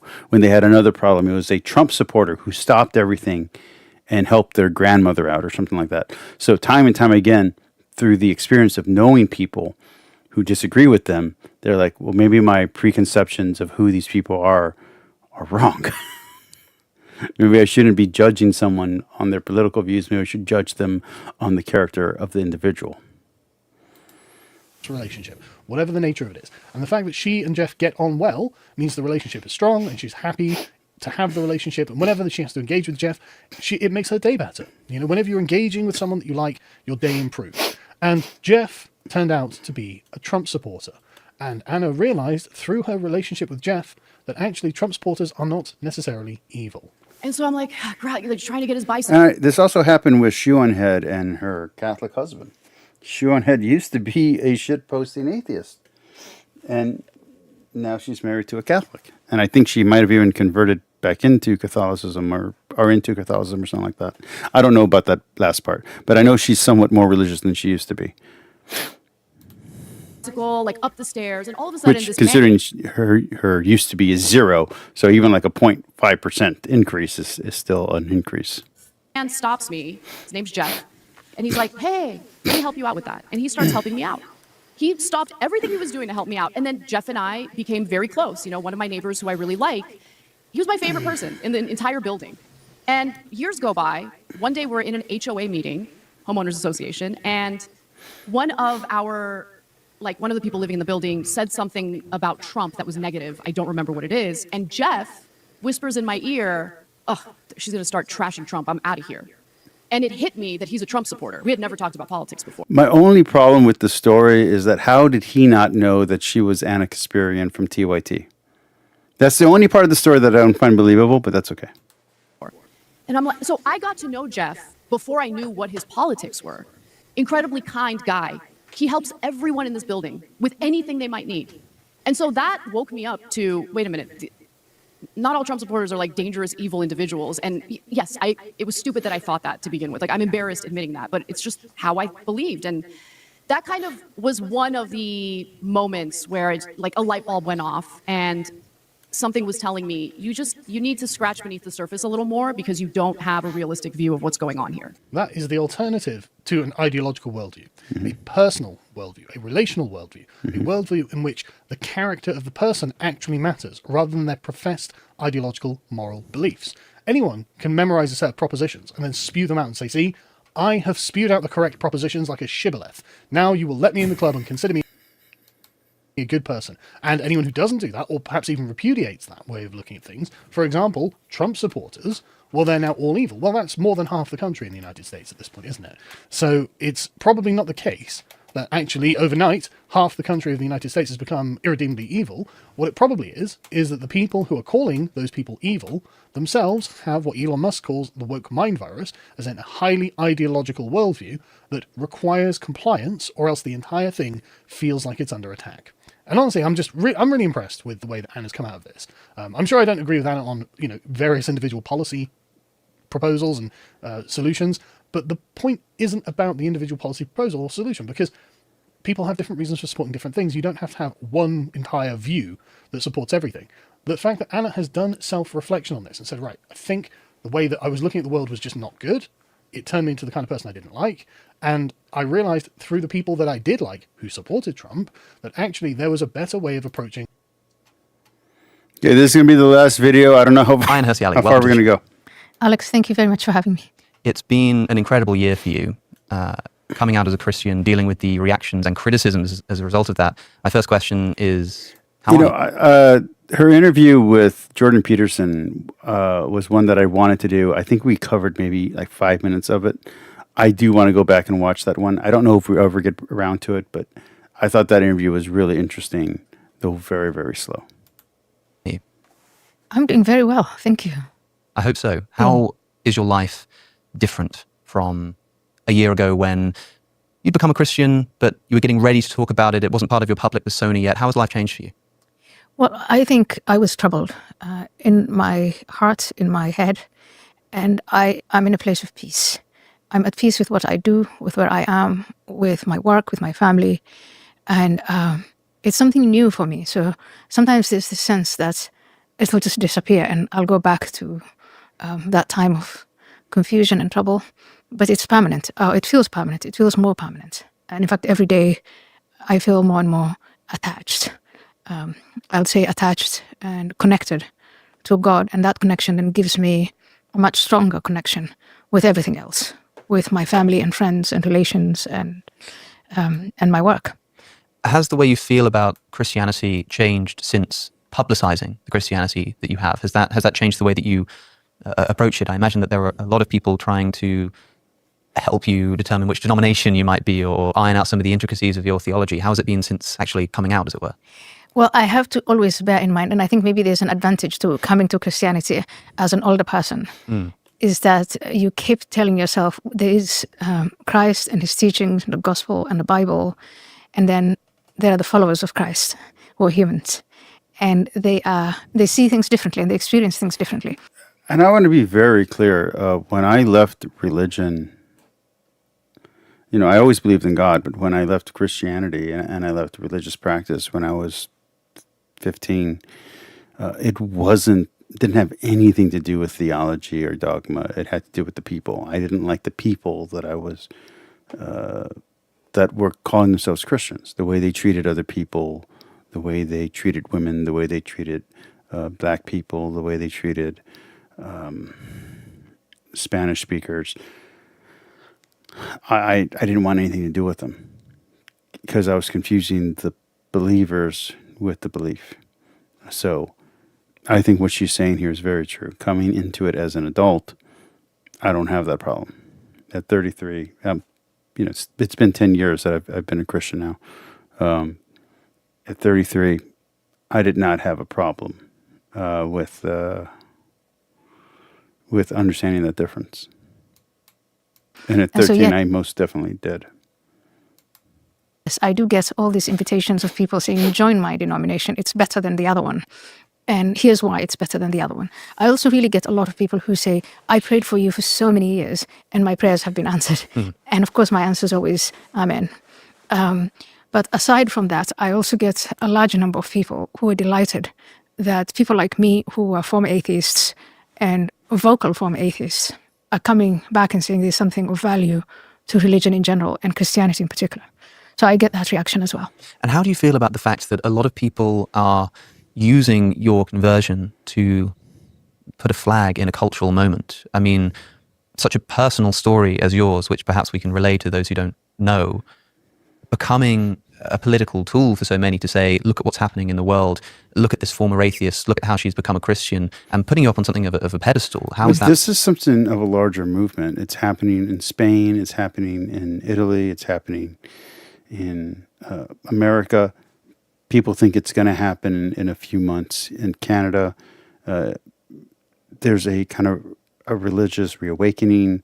There's a push against progressive ideology. There's a push against protectivism. There's a push against, wokeness is the word, but the urban monoculture. There's a push against all of this. So I don't think it's just a social movement. I think it's also a result of the pendulum swinging both ways. We went super progressive, we're going to go super conservative. It's just how cultures flow. But I do think that, again, in maturity, you look at things very differently. So when I was looking at the Bible at 15, the first time I tried to read it, and I saw giants and leviathans and people living for 1,000 years, I was like, how can any of this be true? But when I read it as a 33-year-old when I read it for the second time as a 33-year-old who had gone through a cancer scare and had gone through diabetes and had lost my ability to walk and had gone through multiple relationships, devastating relationships, and where I had been the bad guy a few times, where I'd been the good guy a few times, and where I'd been the victim at other times. And I'd lived this, and I've had friendships that I watched people rise and fall and lose everything they have and fall to drugs and other stuff like that, and to go to jail and to prostitution and other stuff like that. Like I saw people live reading the Bible again in that stage. In that stage, the Bible made way more sense. Oh, I know that character. Oh, I was that person. Oh, I've been that person. Oh, I am that person right now. Oh, that's that person in my life right now. Like suddenly everything made more sense as an adult. And the truths that the Bible was speaking were more relevant and more honest than I thought they were. Because my perception of reality had shifted so much with my age. So I really understand and grasp what Hassan is saying. I'm not so sure where I'm going to stand with what Alex is saying. How's that been for you? So I don't like pedestals because I don't think that it's a good way of doing things. Again, my attraction to Christianity is really more of the humility and the meekness and the fact that you're fallible over and over again. And I think one of the problems that most atheists have with most Christians is that they're stuck in the novice phase, the neophyte phase of Christianity. They're still believing in Christianity as a child does. Now, there is a charge against the Bible that holds, which is, well, it's appealing to ignorance because it says that to have the faith of a child is the ideal. And fine. So to believe without knowing, to believe wholly and blindly is what you want. Okay? But that's not where most Christians are. Most Christians take it as Paul took it, which is when I was a child, I thought as a child. Now that I'm a man, I think like a man. And that maturity, that mature Christian, that mature thought is very relevant because it changes the way you view the Bible and it changes the way you view the history of the Bible and what you can accept about the Bible and still have the Bible be true. And I think a lot of Protestants in particular, because of their plain and simple understanding based on Luther and Calvin's and Wyclif's interpretation of biblical interpretation, hermeneutics, is really problematic. And they're stuck in this kind of childish understanding of the Bible, where the Bible has to be literal. And I think that's detrimental not only to development, it's detrimental to truth, it's detrimental to faith, because it's one thing to have blind faith, it's another thing to have blinded faith. And I think a lot of Protestants have blinded faith, where they purposely cut their own eyes out, so that way they don't have to see the anachronisms, the metaphors, the deeper meaning, the truth. They just want to stay somewhere safe with the Bible. So the rest of the world can shake and move and be crazy, but the Bible stays the same and holds true.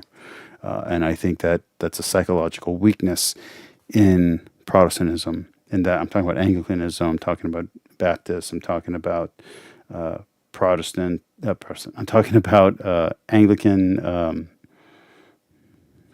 Why am I running out of Methodist? I'm talking about all of that. I think that is a weakness in their belief system. Presbyterians. You say you admit that you're a sinner, and so by so doing, you don't you try your best not to judge others. But then, in terms of people using me, I don't feel used, but I do sense an excitement when it comes to a rekindling of religion, not so much as politics, but the religious foundations of Western society, of America, of course, and then Britain, and in the other places where Christianity was put down, was ridiculed, was likened to Islam and other religions, was called irrational. People who are Christians mocked and called stupid and irrational.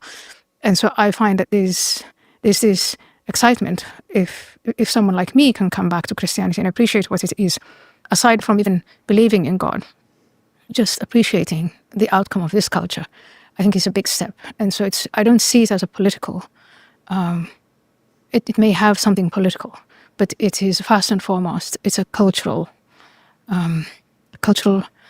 awakening or reawakening, or maybe a cultural confidence that needs to come back. How much of your experience in the last few years of coming to Christianity has been a result of cultural considerations, and how much a result of personal considerations, or perhaps even theological considerations? Perhaps you can walk us through what it is that brought you to Christ. It's personal, completely personal. I was in a place of complete darkness and crisis.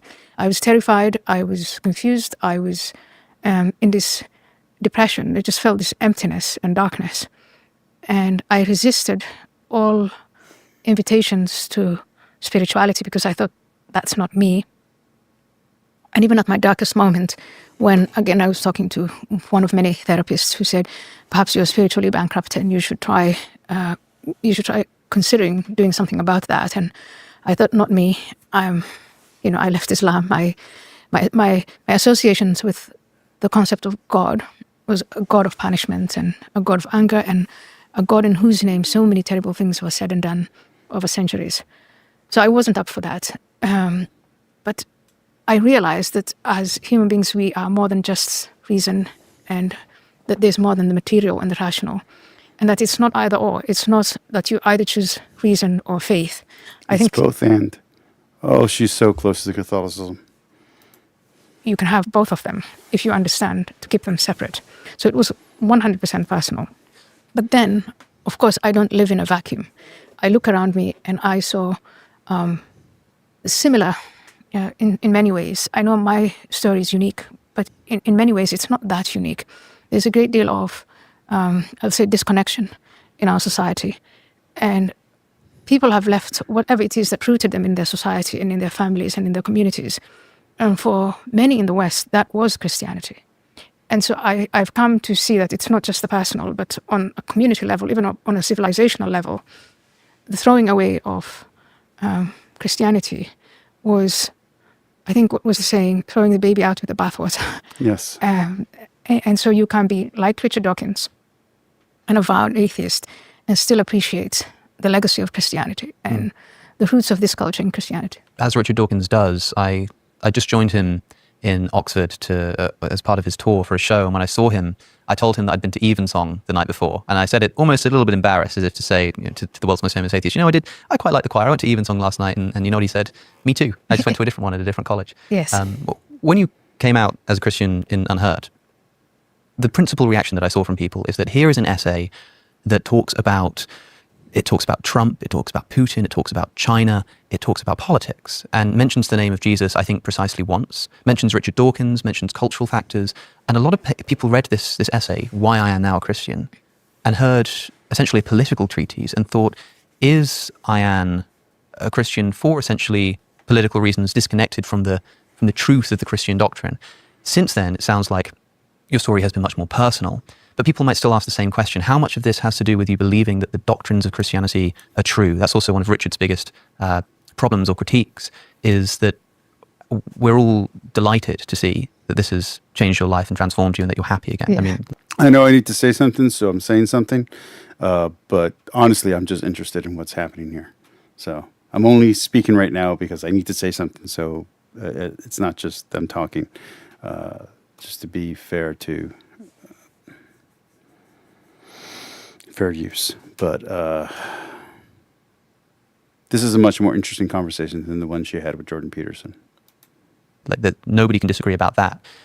But people will raise this question mark. Do you believe that it's true? Does that even matter to you? I believe that it's true, and it matters very much. And I think also I got a deluge of emails and papers all asking the same question, to what degree is this personal? Is this the political masquerading as personal, in addition to the people who were saying, I prayed for you or come to my denomination. No, I believe it. What I will not do, which is I think hard for people like Richard, is take my 21st century brain and explain past century events. But I'm reading a lot. I'm reading the Gospels, I'm reading Old Testament, New Testament, I'm reading the apologetics. And a world is opening up for me that in many ways I find so... I would rather she was reading the church fathers, but that's okay. I'd rather her read theology. fascinating and enriching. And I will not tell you that I can explain the miracles that took place in the past century. I can't explain them, but I do choose to believe in them. And that's a completely different attitude. And having that faith, faith, as you know, you have faith. This is, I think, where it's important to separate reason from faith. Is I'm not going to prove it, and you don't need proof. You believe. And so, having embarked on that path, I find what I read strengthens that faith more and more each day. And it's a pity, and this is sort of a statement to my fellow atheists, to lead a life of constantly fortifying yourself against faith. And then in that way you create a counterfaith in non-faith. And you don't allow even a tiny opening, because you're creating these barriers around, you don't allow any... We used to say, one thing I liked about the Enlightenment, and I still do, is don't prejudge. Come, to the table with no preconceived notions about what you're going to hear or see. And that's not what my fellow atheists were doing. They were just really fortifying themselves against ever believing. And they had very solid preconceived notions. And then that in itself became a gospel of its own. And so there is the new atheism. This is what we believe in. So before she gets into the new atheism, which I know she already touched on, for those who are still watching, is this true? Are the barriers that you're constructing against the faith and to defend yourself from the apologetics of the world, do you feel that also prevents you from accepting things on faith? I'm not talking about reason and faith as two separate things. I'm talking about being able to accept things on faith.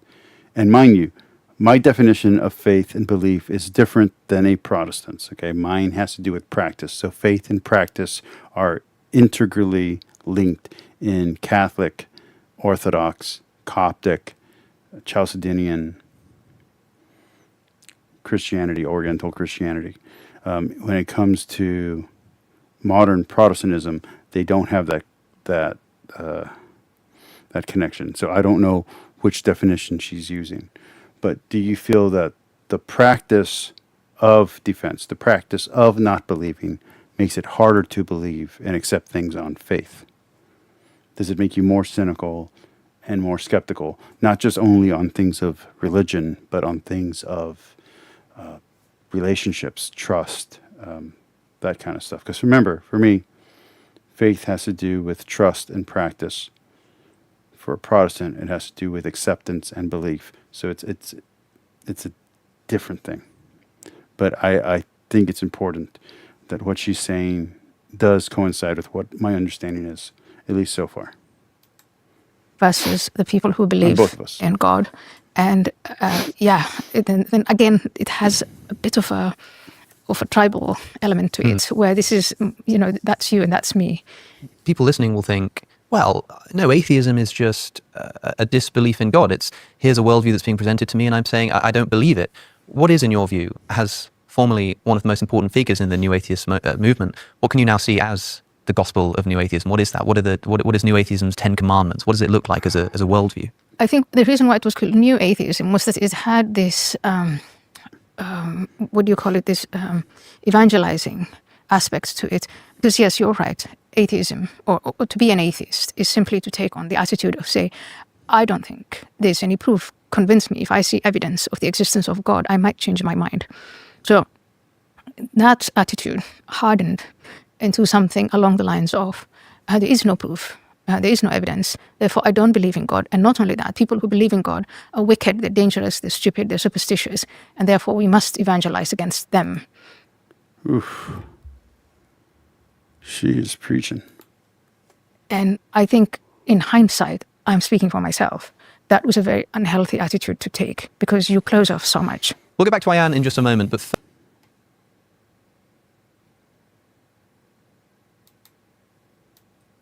Ayan, what do you think is the biggest mistake that New Atheism made? For me, it's the statement that all religions are the same. They are not. I grew up as a Muslim. I'm a Christian now. And they're completely different. So it was a huge mistake. And I agree with this.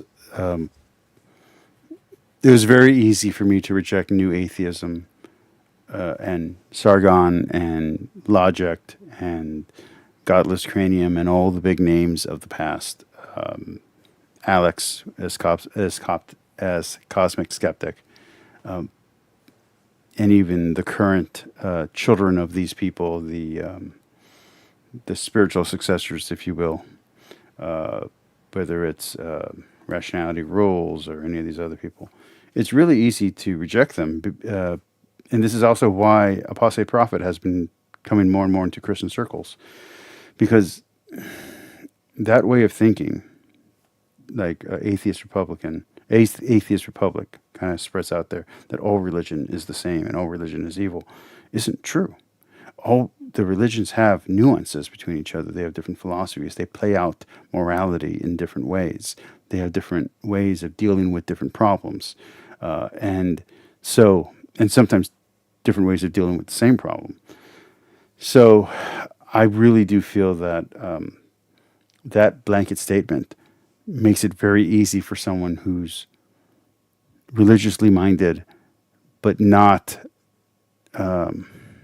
indoctrinated, to reject atheism and New Atheism, which New Atheism is pretty much dead now anyway, but to reject atheism because of that assumption, because they can see the good that religion does in the world, not just the harm.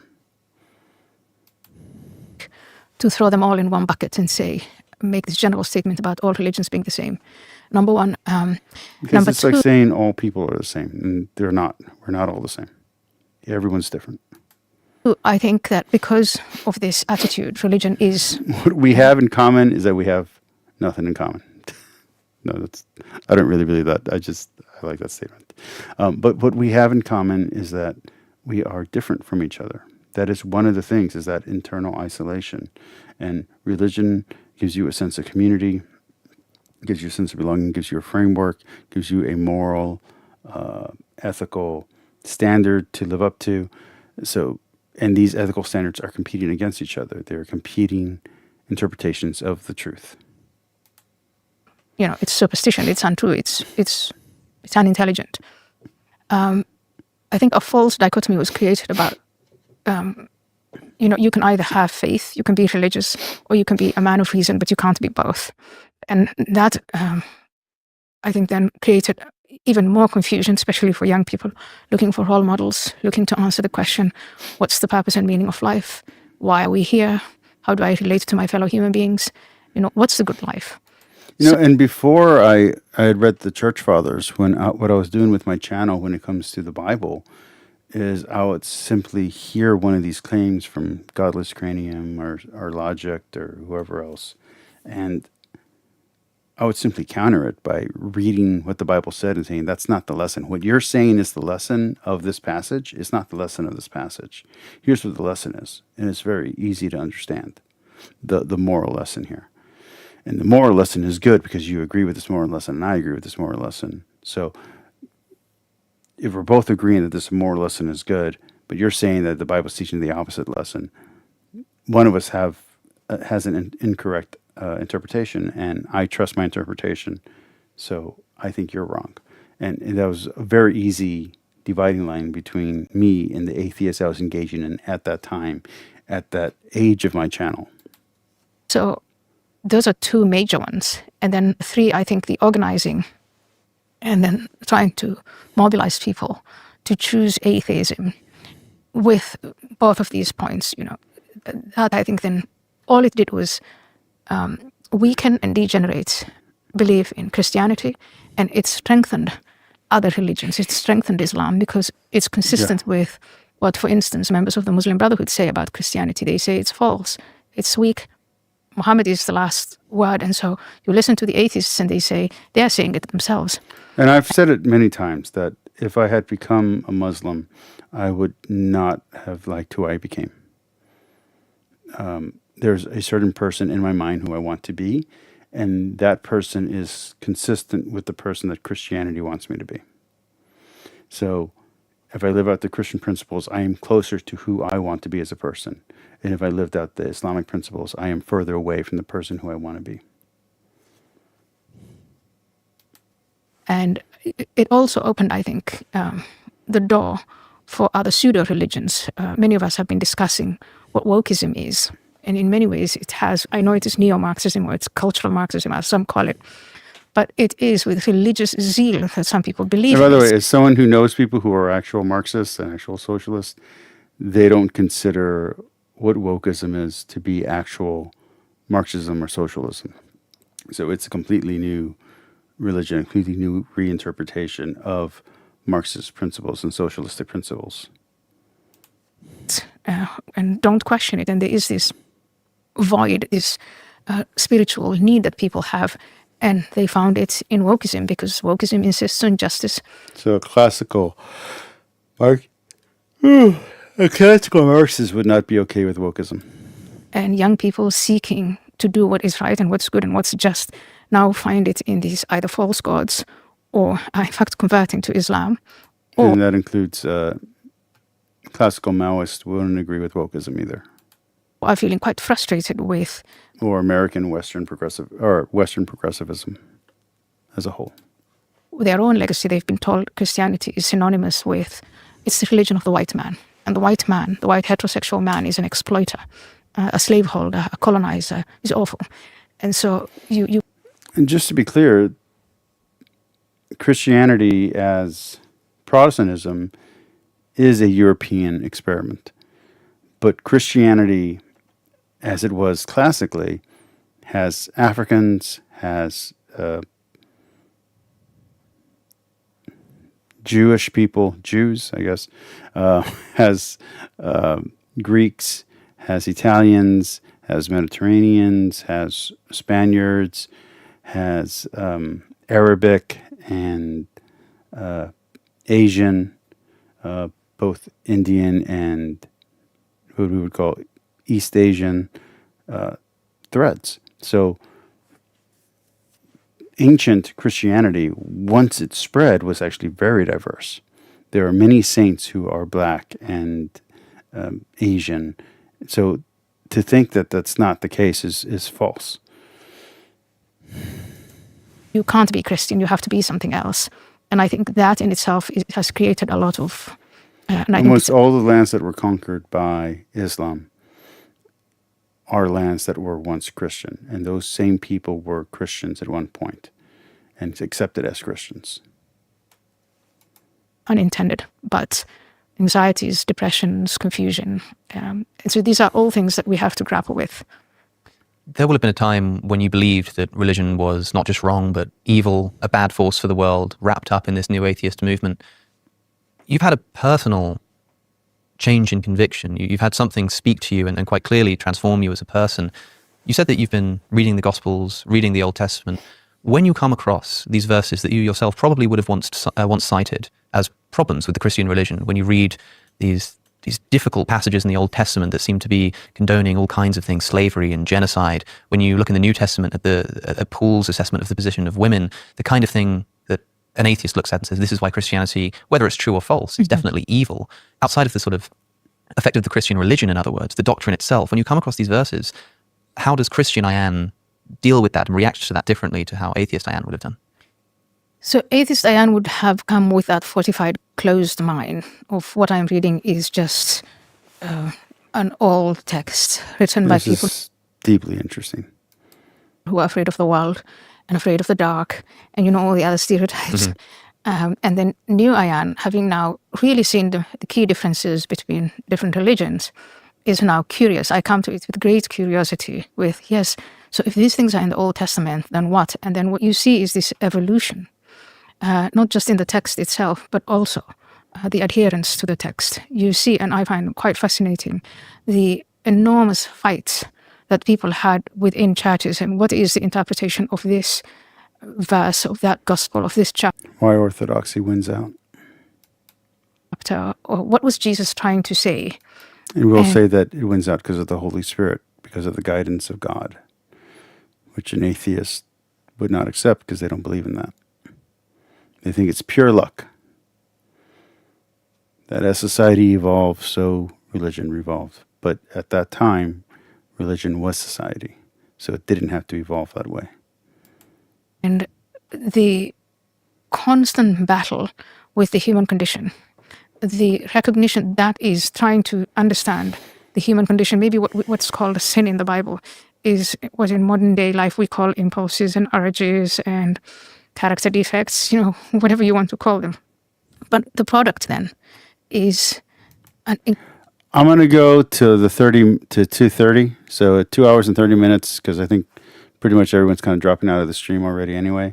I'm going to go ahead and stop at 2 hours and 30 minutes of the stream. I don't know how far we're going to get in this interview because she's talking very slow. I have it fast forward and she's still talking very slow. So we'll see how far we get. But we'll call it a night there at 2 hours and 30 minutes of stream. incredible, really wealthy output of wisdom. And again, even if you don't believe in God or you refuse to believe in God because you can't see it, it would be such a pity not to partake of this wisdom, not to consider it. I'll give you one example.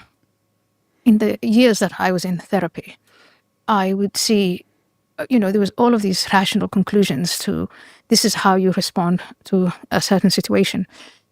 I was diagnosed with PTSD.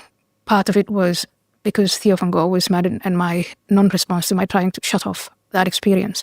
But also a lot of what went on in my childhood and trying to shut that off. And the advice you get through the books and the studies based on studies of the human condition, the conclusions they reach and the advice they give now is plainly in the Bible and it's for free. And so there's a great deal of, wow.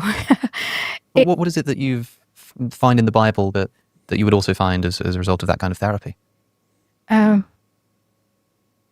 One thing that therapists insist on when you come from a very damaged background in childhood like I did is this lack of being loved and the fear of abandonment and rejection.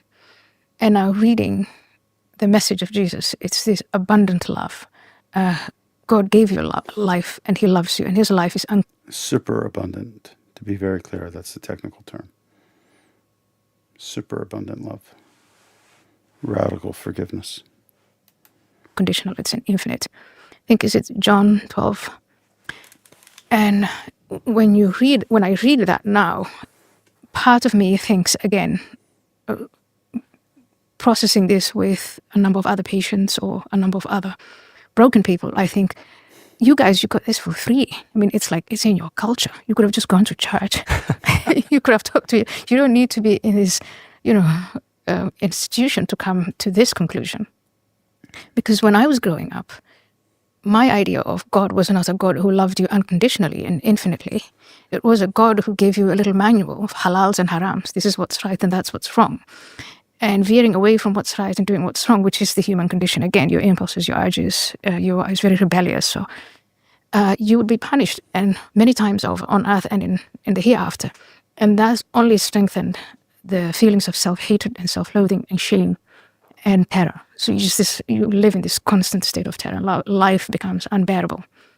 So there's some of those things. And when I tell you I'm going to try and answer some of these questions in more detail in the book, this is just a small foretaste of it. Is you have inherited a culture and a religious tradition that is much more suited to understanding and to empowering and enriching the human condition with all its frailties, with all its brokenness, than the ones that millions and millions of other people are born into. I want to be very clear. This is the same conclusion I came to when I read through the world religions. I started reading the Iliad and the Odyssey and the Epic of Gilgamesh at 15. And I got through all of that. By the time that I was 30, I had read through the majority of the religious works of the world that are available in English translation. And this is from 1995 till 2010. I read everything I could get my hands on, religious speaking, and reading the world's greatest religions, whether it's Hinduism or Taoism, which Taoism had a lot of truth in it, a lot more truth in it than Buddhism or Hinduism had. But reading through all this stuff and reading through all the Wiccan stuff and all that stuff too. The skills that I needed to work through to have life work, to have life function, for me to be able to function as a human being, were found in Christianity and in Judaism. More so in Christianity than Judaism, obviously, because I'm a Christian. So I think Hirsiani Ali is right on the money here. And you can see why, even though on a personal level, yes, I find I'm at peace with it. I'm really, really happy. But then you look up and you look at the world and everything you see around you are all these challenges, and you just want to say, it's really not that difficult. We've made it difficult. And it's not you don't have to choose between faith and reason. You can have both of them. And in fact, I find Christianity a religion of reason, much more about reason than anything else. I want to ask you about the cultural impact of the Christian worldview, but I do also want to really press this idea that those problems that you identified in the Christian religion will still exist. Richard Dawkins, for example, thinks that the most evil idea of the New Testament is the idea that everyone is born in sin, the idea that there needs to be a human sacrifice in order to atone us when God presumably could have just forgiven us anyway. And he sees this as grotesque. And this isn't the Crusades or the Inquisition. This isn't something that the Christian church has done. This is something that's baked into the Christian religion. And I don't know if you would have said 10 years ago that you also thought that was an evil idea, but that idea is still there, still just as obvious and important as it was 10 years ago. When someone like Richard says, this is evil, this is a bad thing to be teaching. Just to be very clear, not all versions of Christianity teach original sin. In fact, Orthodoxy does not teach original sin. There's an original sin, there's an original fall. Some people say there's an original grace, but just to be very clear, not every Orthodox traditional Christianity teaches original sin. Catholicism does. So I'm not trying to distance myself away from that, but I just want to be clear that not all of the 5 patriarchates, not all of them teach original sin. In children, that they're born in sin and that they cannot be good without the help of a God who... Protestantism gets their ideas and concepts of original sin from Catholicism and from our theologians. from our Catholic theologians. Them with eternal punishment if they refuse to love him or even just fail to believe in him. What do you make of those criticisms now? So I'd say some of the complex layers of that I would leave to people who are much more, I'd say, more immersed theologians who can make the point for them. But again, I go back to this human condition thing, and we have free will. I know that I'm capable of good. I know that I'm capable of evil and bad stuff. And here is a God, the Christian God, as I see it, who says, you are capable and inclined doesn't mean you have to act on those inclinations. So we're all capable of vast evil, and we're also all capable of amazing good. And to deny that, I think, is naive, especially in some forms of atheism and extreme skepticism. To think that we are not born with those capacities is foolish and anti-philosophical, anti-intellectual. We are, of course, born with full potential, with all potential. And it's only through life that our potentials are either realized or pruned. And that's a hard thing to accept. That's a hard thing to get through. But that is another place where I fundamentally disagree with atheism. As you wish. Here are the laws. Here's what it means to be a good person. And you choose what you want to do about that. And every child is a potential savior, Messiah, and every child is a potential monster and tyrant and criminal. Every child. There isn't only one bad guy with an H name. Everyone has the potential to be both. To be both the greatest of men or the worst of men. Everyone who's ever been born has that potential. Not always that opportunity, but has that potential to be either or both and. And if I make terrible choices, I'm forgiven over and over and over again. And I think that recognition that good and evil are in us and that we have the free will to choose, that's a much more powerful message than... That really does cover my belief very strongly. My religious belief, that really does cover that very strongly. She's really hitting it out of the park for me. If you had... in this conversation. Human beings who are then... Because again, that begs Richard's opposition, then begs the question, are we robots then? I mean, we're now in this era of AI. We could have been designed as just doing the right thing. And the cultural Christian thing for Dawkins, I really do feel that he was having, even though he was on a stage and people had paid money, he was having an intimate conversation with a friend, with her, and with someone else. There was someone else on stage, I don't know who. And I think it might have actually been Alex. I think it's a really ugly thing that Christians did to try to exploit that, to get him to say or confess that he was somehow actually a Christian or actually believed. And I think that attempt at exploitation pushed Dawkins even further away from becoming a Christian. So I'm not saying that as believers we're all innocent of anything. Like, obviously, manipulation happens and grifting happens and bad faith happens on all sides. What you want to do is have good faith and act in good faith and trust and be as innocent as lambs and as clever as vipers. Thing. Mm-hmm. And then not being moral beings. And I mean, I think we don't want 7 billion robots. What would even the point be?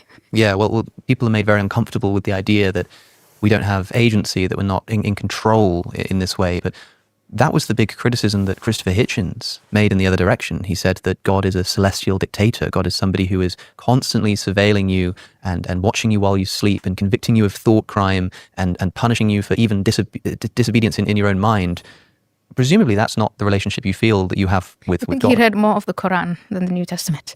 I did wonder, one of the things I wanted to ask you is, if you could sit down with Christopher Hitchens today, or go back in time and speak to him, what would you say to him? What do you think he was missing? I think we would tour the universities together in America and we would look at what's happening to young people today, and we would look at the effect of saying what it is that they're seeking and they're opening themselves up to. And here I referenced Bertrand Russell when he wrote the essay Why I'm Not a Christian, where he then really goes on to say, if Christianity were to disappear, we would have, reason would overtake, and we'd be would have so much progress and so much humanity and so much reason. And then now we actually have the empirical reality where Christianity is waning. And like I said earlier in this video, on a very different video that we were watching along together with, actuality trumps theory. Actuality trumps everything. It trumps reason, it trumps theory, it trumps philosophy, theology, actuality, what actually is. So for those who have been with me for over 11 years now, yeah, I get it. You think religion leads to all these bad things, but you've seen the result of what happens when you take religion away. Things don't get better. Things either get worse, or people change to another religion that has a worse or more deeply unforgiving nature to it. And that doesn't make things better. Forgiveness ends up being the correct way, the right way. we are getting in the highest temples of learning, the temples of reason. Remember, Christianity is not about justice. Christianity is about forgiveness. The great invention, the great evolution of Judaism was to get away from vengeance and go to justice. The great revolution, the great invention, the great convention of Christianity is to go from justice to forgiveness, to mercy, to grace. It's not reason. It's unreason. And I would want to have a conversation with Christopher Hitchens. And when I brought this up with Richard Dawkins, he did acknowledge it, and he finds it frustrating. And I understand why he's frustrated. I know we're already past the point. I said I was going to stop, but I'm going to go a little bit more. I'm going to go to at least till she finishes her point. I think we have to go back to this idea of, as human beings, we're much, much more complex than just the material. The atheist assertion, we're insignificant, we are nothing. I forget what Richard used to say about, we are so, he said, I forget the exact quote, but it amounts to... Blind, pitiless indifference. Yes, and we're no more, we have no more significance than some kind of organism. Right. And that's just not true. And anyway, I also want to point out in this reading journey that I have taken on, that there are more and more people, the more we discover about the universe and the more we discover about the world, there are more and more scientists, especially on the hard science part, who are saying there is something rather than nothing. And I think that's sort of the conversation I would have with Christopher Hitchens. The problem of the activism, the evangelizing of atheism, I think that creates a barrier that robs one of curiosity. If you just shed that and you come, and you shake that off and you think, I'm open to change my mind, then, you could change your mind. You could see things that you wouldn't see when you say, I don't want to see it at all. In other words, the accusation they level against people of faith is also true for them. They really do believe in being atheists, in not believing in God. And so that is why the whole conversation about within the Christian West ended with let's agree to disagree, until the world came into the West, until Islam came and other forces came in, and that is why it's reopened. Well, the idea is that everybody worships something. Everybody has. Okay, I'm going to go ahead and stop there, guys. I know more people just jumped into the room, but I don't have work tomorrow. Tomorrow's obviously Thanksgiving. I might do a stream tomorrow, but I still want to work out tonight. Thank you for everyone who joined. It's been a little bit longer stream. We've had more people hop in than sometimes come in on other days. I hope there's no throttling that happens because of the Nuxalor stuff that I put on, because he did say some stuff that the algorithm doesn't like. I really appreciate all of you coming on. Remember, I'm going to say it one more time before we go to the big screen and do my real outro. Today, we side with the turkeys. Get out your bow and arrows.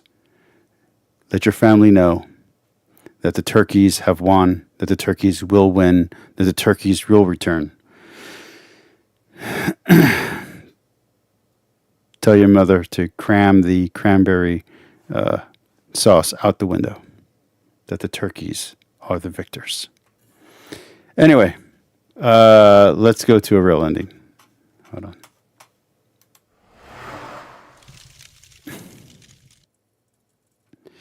I want to say happy Thanksgiving to everybody who hopped in. Let me go through, see who commented today. Let's start off with Lisa for Truth. Happy Thanksgiving. I'm so glad that your surgeries have gone well. We love you here. We're glad that you're doing well. I hope your life continues to improve. Thomas, you're always appreciated when you come on. I always appreciate your word. I always appreciate your presence. Thank you so much for watching. BS, happy Thanksgiving. I'll say a little prayer for you, my friend. And I think that's it. That's all, everybody who was active in the chat. I love you all. Happy Thanksgiving. Remember, forgive everyone for everything. Forgive yourself. And enjoy that turkey tomorrow, man.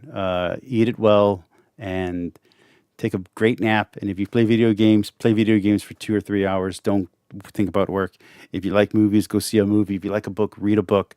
It's a holiday. Enjoy it. And if you happen to be working tomorrow, thank you for your sacrifice. We appreciate you running theaters and gas stations for us for our holidays. Thank you all. Have a great night. This was a great show. Here comes the music.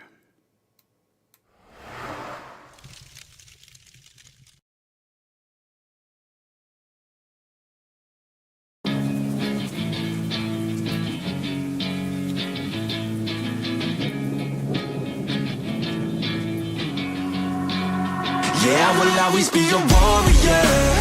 You can't stop me, you can't stop me now. Yeah, I will always be a warrior. You can't lock me, you can't lock me down. I will not lay down my arms. Ready to be covered in scars. Cause I will always be a warrior. Late nights, get lost, hard work, cost, can't quit, can't stop. This world all cut off. Don't have time to waste, not now. Need to find a way to get out. Cause I'm gone in deep. Get lost in the weeds. You know it's all about the conquest. What's next? You gotta put the work in like you're obsessed.